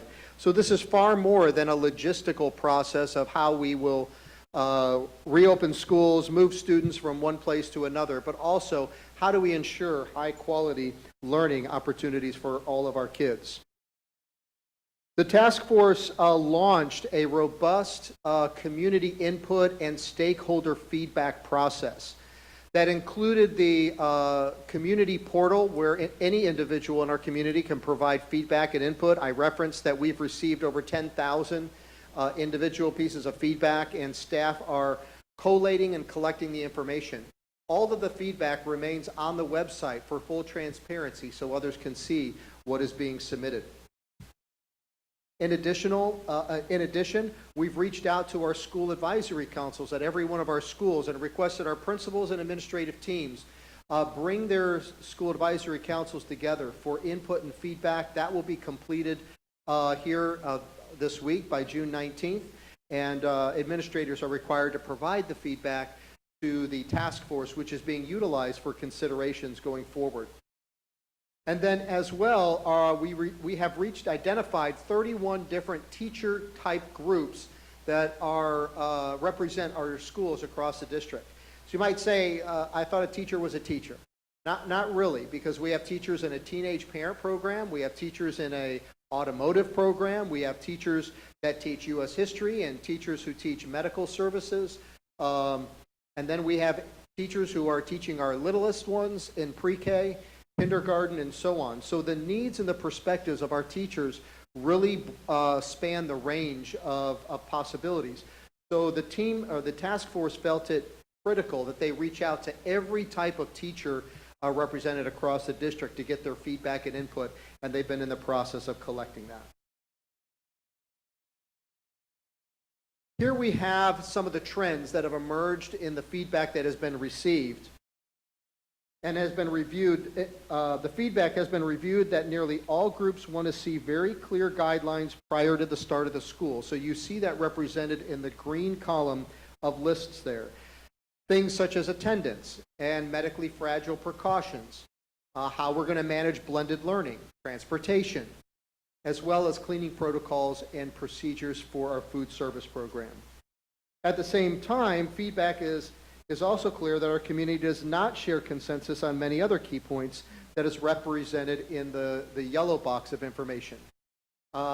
Differing opinions on how and when schools should open, student and staff wearing masks, how to modify schedules or maintain a traditional schedule, medical screening, and then the overall student classroom experience. So the task force is using all of this information to chart a path forward, and we'll be bringing more information to the board in the coming week.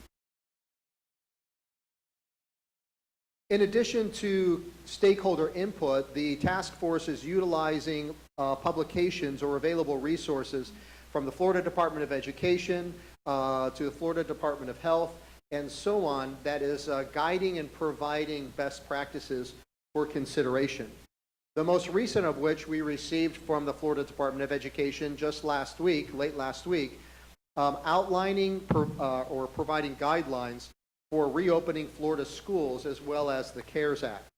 So the team has already participated in webinars to review that information. The DOE has prioritized and communicated that it is essential that we mitigate disproportionate impact of long-term school closure. There is specific focus on closing the achievement gaps and being prepared to help our students overcome the challenges that may come about or existed while they were in distance learning or during our school closures. Academic progress monitoring is going to be critical as we don't have our traditional standardized test assessment data. So our team is looking at aligning our progress monitoring tools to ensure that we can quickly and with fidelity measure and assess our students' academic progress over the last year. Standing up rapid credential programs to accelerate economic recovery. You may be aware that the governor has earmarked and allocated specific dollars for rapid credential programs through CTE and so on, and we're in the process of learning more about what that is since we just received that information last Thursday. The DOE guidelines and priorities identify that local districts are to develop the plans to maintain in-person learning, with expansion of programs in July in preparation for full capacity in August. And I believe I referenced that earlier in the meeting, where we've received a specific allocation to support summer learning, summer in-person learning that is required to include transportation and food service for our students. So our elementary and secondary leading and learning programs are evaluating how we can maximize those dollars and begin transitioning students into our schools for in-person learning as soon as in July to overcome any learning gaps. In addition, and of course, protecting our students who are medically fragile and having a response plan for an instance where there may be a confirmed case in a classroom or a school. I want to take this opportunity to remind the board, I know you're aware and are watching public, and please share this news, that we are continuing to support and expand our high-quality Brevard virtual school program. We are seeing some growth in enrollment in our BVS program, and we do have the capacity to not only receive those students, but also the capacity to grow the program if parents are in a position or a situation where they feel like a virtual learning environment, in a comprehensive virtual learning environment, is best suited for their child. So please take the opportunity to explore and consider our BVS, Brevard Virtual School Program. I would remind our public that when you select BVS over other virtual school opportunities, your tax dollars stay in Brevard and help educate Brevard students. Other options, such as Florida Virtual School, actually take Brevard's tax dollars away from our community to other private programs. I want to provide the board a timeline of what to expect and our community as well. The team is working towards a draft to the board and cabinet by July 7th of what our reopening plan will look like and the guidelines that will be in place. And a formal presentation to the board is planned for the July 14th board meeting. And we're preparing to extend deadlines for enrollment as necessary. At this time, I'm happy to answer any questions or bring any one of the members of the task force to the podium if the board has questions. Just real quick, the deadline for Florida, I think that's important. I've had lots of calls and questions, and I didn't even get it. I didn't even see the deadline. The published deadline is actually July 17th, but they're prepared to extend it. Okay. Ms. Belfer, I just thank you, Dr. Mullins, for presenting that information to us. One of the things that I have been reading and hearing is different people who say, I want to place on that task force, or why don't you have this kind of, parent, a teacher, whatever on the task force. I just want to clarify that it's not a matter of the people on the task force, their opinions matter more, or they count more. The people who are on this task force are the people who are going to be getting the work done based on the guidelines from the state and CDC and all this, and the input from the community. So we absolutely value the input from our parents and from our teachers, and thank you for showing all the different ways and for taking that considerate, because I don't know how you collate 10,000 opinions. I've already been reading through the first 500 or 600. That's where I am in the 10,000, and they're so varied. So, but I just wanted just to make that clear that it is not that the task force opinions count more. Their opinions really aren't part of it. They're trying to figure out, how do we, with this community input, how do we make this plan work for our community? So I appreciate the great work that they are doing, and just wanted to make that that point of clarification as far as who gets to be on that team. Great clarification, Ms. Campbell. Thank you. And I would just reiterate, Ms. Campbell, to that point, our task force is reading every piece of input. I believe it's Kathy Whittle, support staff in secondary leading and learning, that is actually working to align comments that are of similar feedback, so that the team has it all collated. But all of the feedback is very transparently provided on the portal. So I just want to assure those that are providing input, we are looking at every single input. And the public can see it as well. If they go back to the portal page, there's a link to every spreadsheet comment as they're coming in. They're putting them up 1,000 at a time. So if you've got a lot of time on your hands, you're welcome to go read through it. Well, and to that point, I would encourage people to go and look, because I think sometimes we think that everyone thinks the same as us. And so, because I think something should be done this way, I get frustrated and don't realize that this is an insurmountable task, really, in trying to find something that works for everyone, because people are so divided. So, yes, encourage them to go take a look at that. Mr. Susan. I just wanted to give you guys a quick update, and I'm going to ask a couple of questions in a second, Dr. Mullins. But so there's a school board association task force for kind of giving some questions that each one of the school board members in different school boards should be asking their districts to make sure that they're being covered. In our district, we have a massive team that's moving out, and they're trying to do everything. But you can understand that some of our small local rural districts don't have the access or don't have the expertise that some of us have. So we've gone through the facilities portion and some of the other stuff so far. And as that document comes together next week, I'll get it to you guys. It'll go out to all school board members by June 30. But I do want to say it's a way of just asking to make sure that we're following with each one of the pieces. It's not recommendations. It's not saying you should do this, you should do that. It's saying, have you thought about the transition of the students if they're tested positive? Do you have a location? Those kind of processes. Are you wearing masks? Those kind of things, right? So that'll come out. I just wanted to let you guys know about that. And it wasn't undaunting to just get it to figure out how to put it into words to get it moving. So with that, the questions that I had, Dr. Mullins, was Miss Bentley, who sent us an email about the graduations, right, that we have in July. She was very passionate about her speech, but one of the things is that she wanted to make sure that we were on pace to do in-person graduations as of now. And I think that that is something that we've made part of our plan, and we're moving forward, and there's no directional difference in that, correct?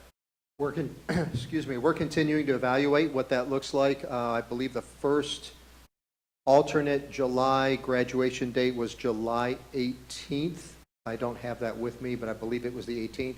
So we'll be reevaluating that very soon and providing further direction to the community. One of the things that we were doing is we looked at it, and if you take the socially distanced model of, and this goes into my next question, is the socially distanced model of 6 feet, right? And you apply that to a football field or activities or whatever, you can put 1,000 people on a football field at 6 foot distances.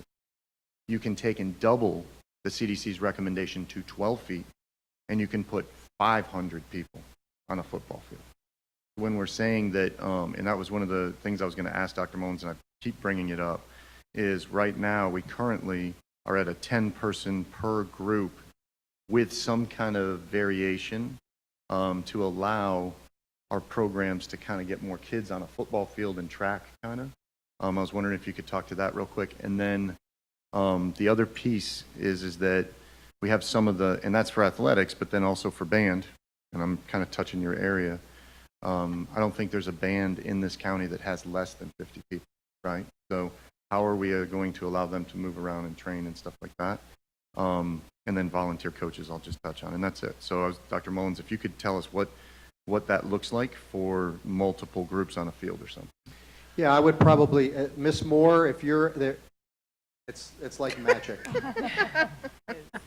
Ms. Moore, if you would like come we're and watching this. provide the board additional information about return to activity.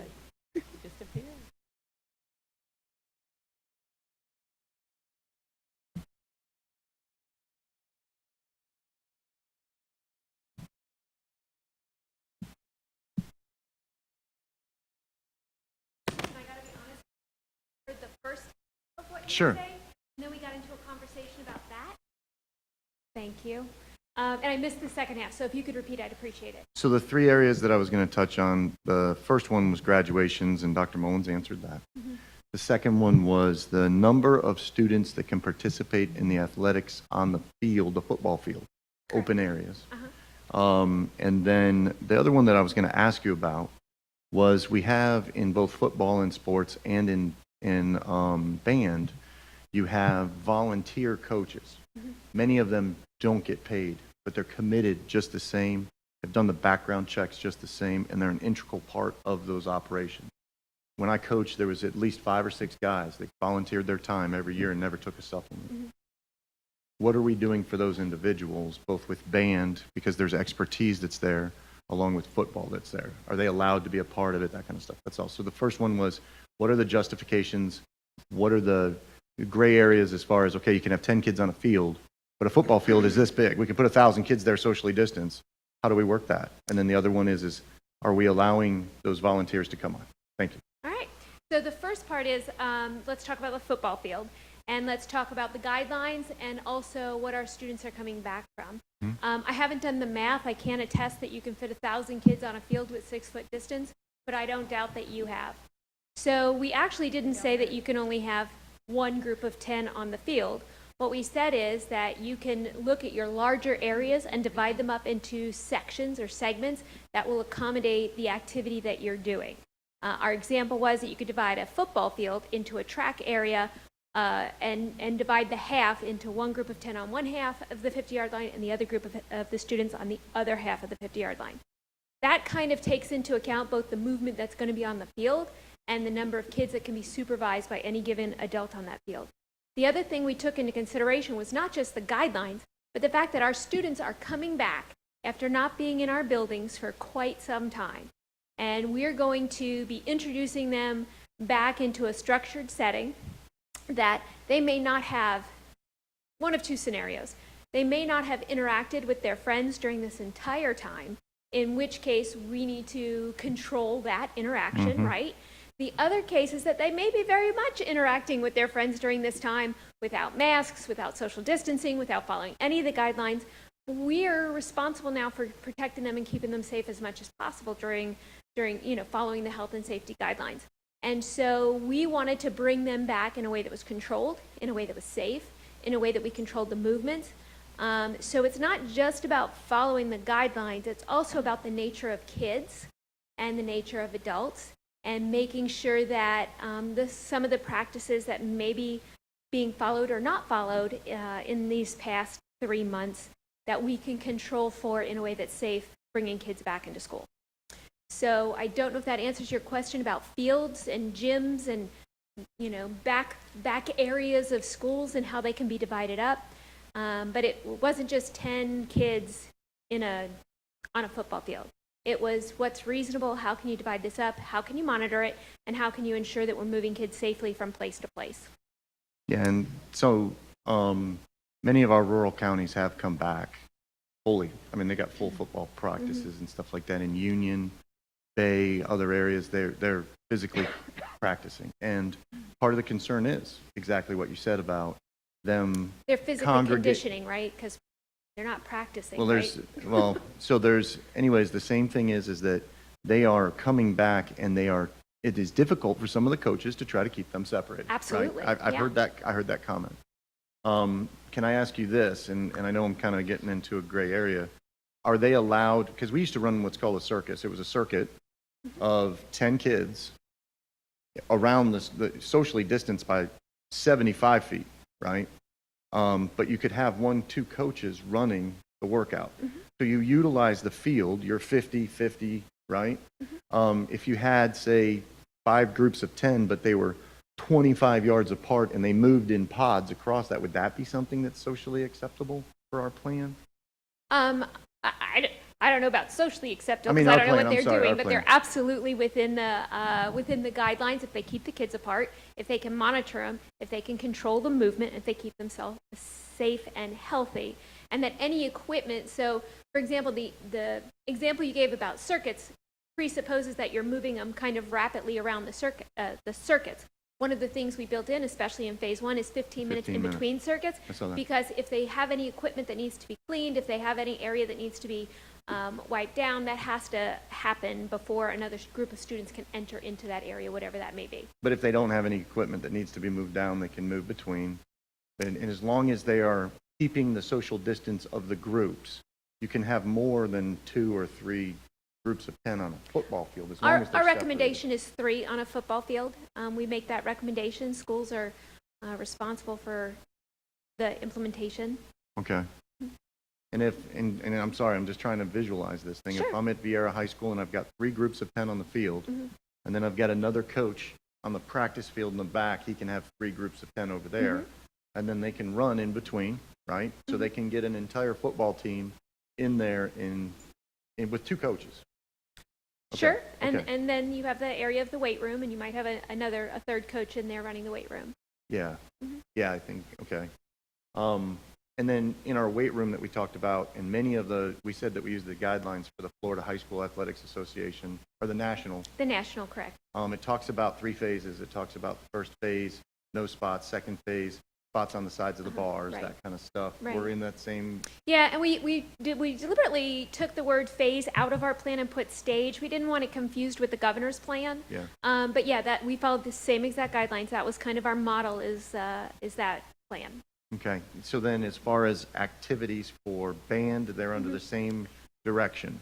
They're under the same staging in terms of coming in. However, we know that we needed to add a supplement to that. So Bill Maharis, Cindy Johnson have been working on that supplemental list. You know, band has unique needs. So just so that our band parents are aware, they're included in activity. We're looking at a July 22nd kind of stage 1 return and what that looks like. And then we're going to be putting out a supplement to our band directors so that they can ensure that they're bringing the kids back safely.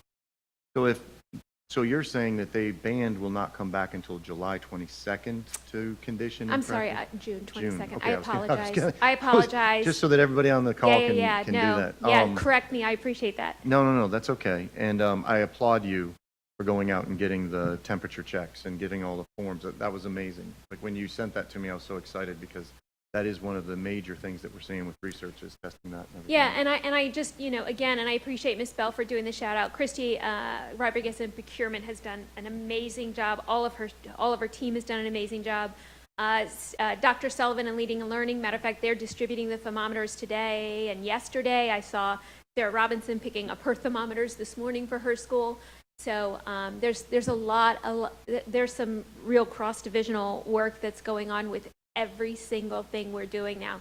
You can't move item A without affecting item B in anything that we're doing. So in terms of any person that comes through that door to talk about any of the recovery plans, they are representing every division in this building. Beautiful. And then the volunteer portion. Sure. So we have some non-paid, but they're really like coaches. What are we doing for those poor people? So, People. our goal is to serve our students first and foremost. And we understand that there are community coaches involved. So what we're asking them to do is to file their official paperwork with the schools, that period, the end, because we have a lot of unofficial people out helping. And those unofficial people are just one body too many. We can control for a lot of things, but we can't control if we involve extra people onto our campuses in a time when we're really, again, trying to very tightly control the movement in and out of buildings. In fact, as we look at our return to school plan, we're tightly controlling visitors on campus. So it would be a real disservice to our schools to say anybody can come in June and July and help the kids, but be careful, we're not going to let you back in August to volunteer. So we're talking about that now, but what we ask is that you officially do the paperwork with the secretary so we can say, yes, you are a community coach, and no, you are a parent who is standing on the sidelines. Absolutely. So that's all we're asking. No, that's great. And that works both for community coach for football and a community coach for band. Is that correct? The band doesn't have community coaches. What is that? What They would have that be? parent volunteers, and right now we're tightly controlling for that. Okay, so the band director can only use the individuals that are paid as band. And how many is that per band? Yeah, they have paid consultants that come out for band during. So those people can come help. Absolutely. They're Okay. part of the band program that works with the band over the summer. Okay, so they can, just not the parent volunteer pieces. Not as yet. Okay. Again, our goal in all of this, we would love to be able to say to parents, we're ready to open, period, the end, no restrictions. We would love to be able to say that. But if you look at the 10,000 respondents we have, I can't say we're evenly split 50-50, but there is a voice on every side saying, you're going too fast, you're doing too much, and you're going too slow, why aren't you doing enough? So the line that we're walking is, what can we do for our kids that's appropriate, that's safe, without adding to without that tipping point of introducing practices that open the door for unsafe practices and health risks. And a lot of our comparisons over what we do is to surrounding districts and like districts, because rural districts have different, like for me to say that there's practicing and all that stuff's not fair to us, because we're a different type of district and we have different regulations. I holistically agree on that.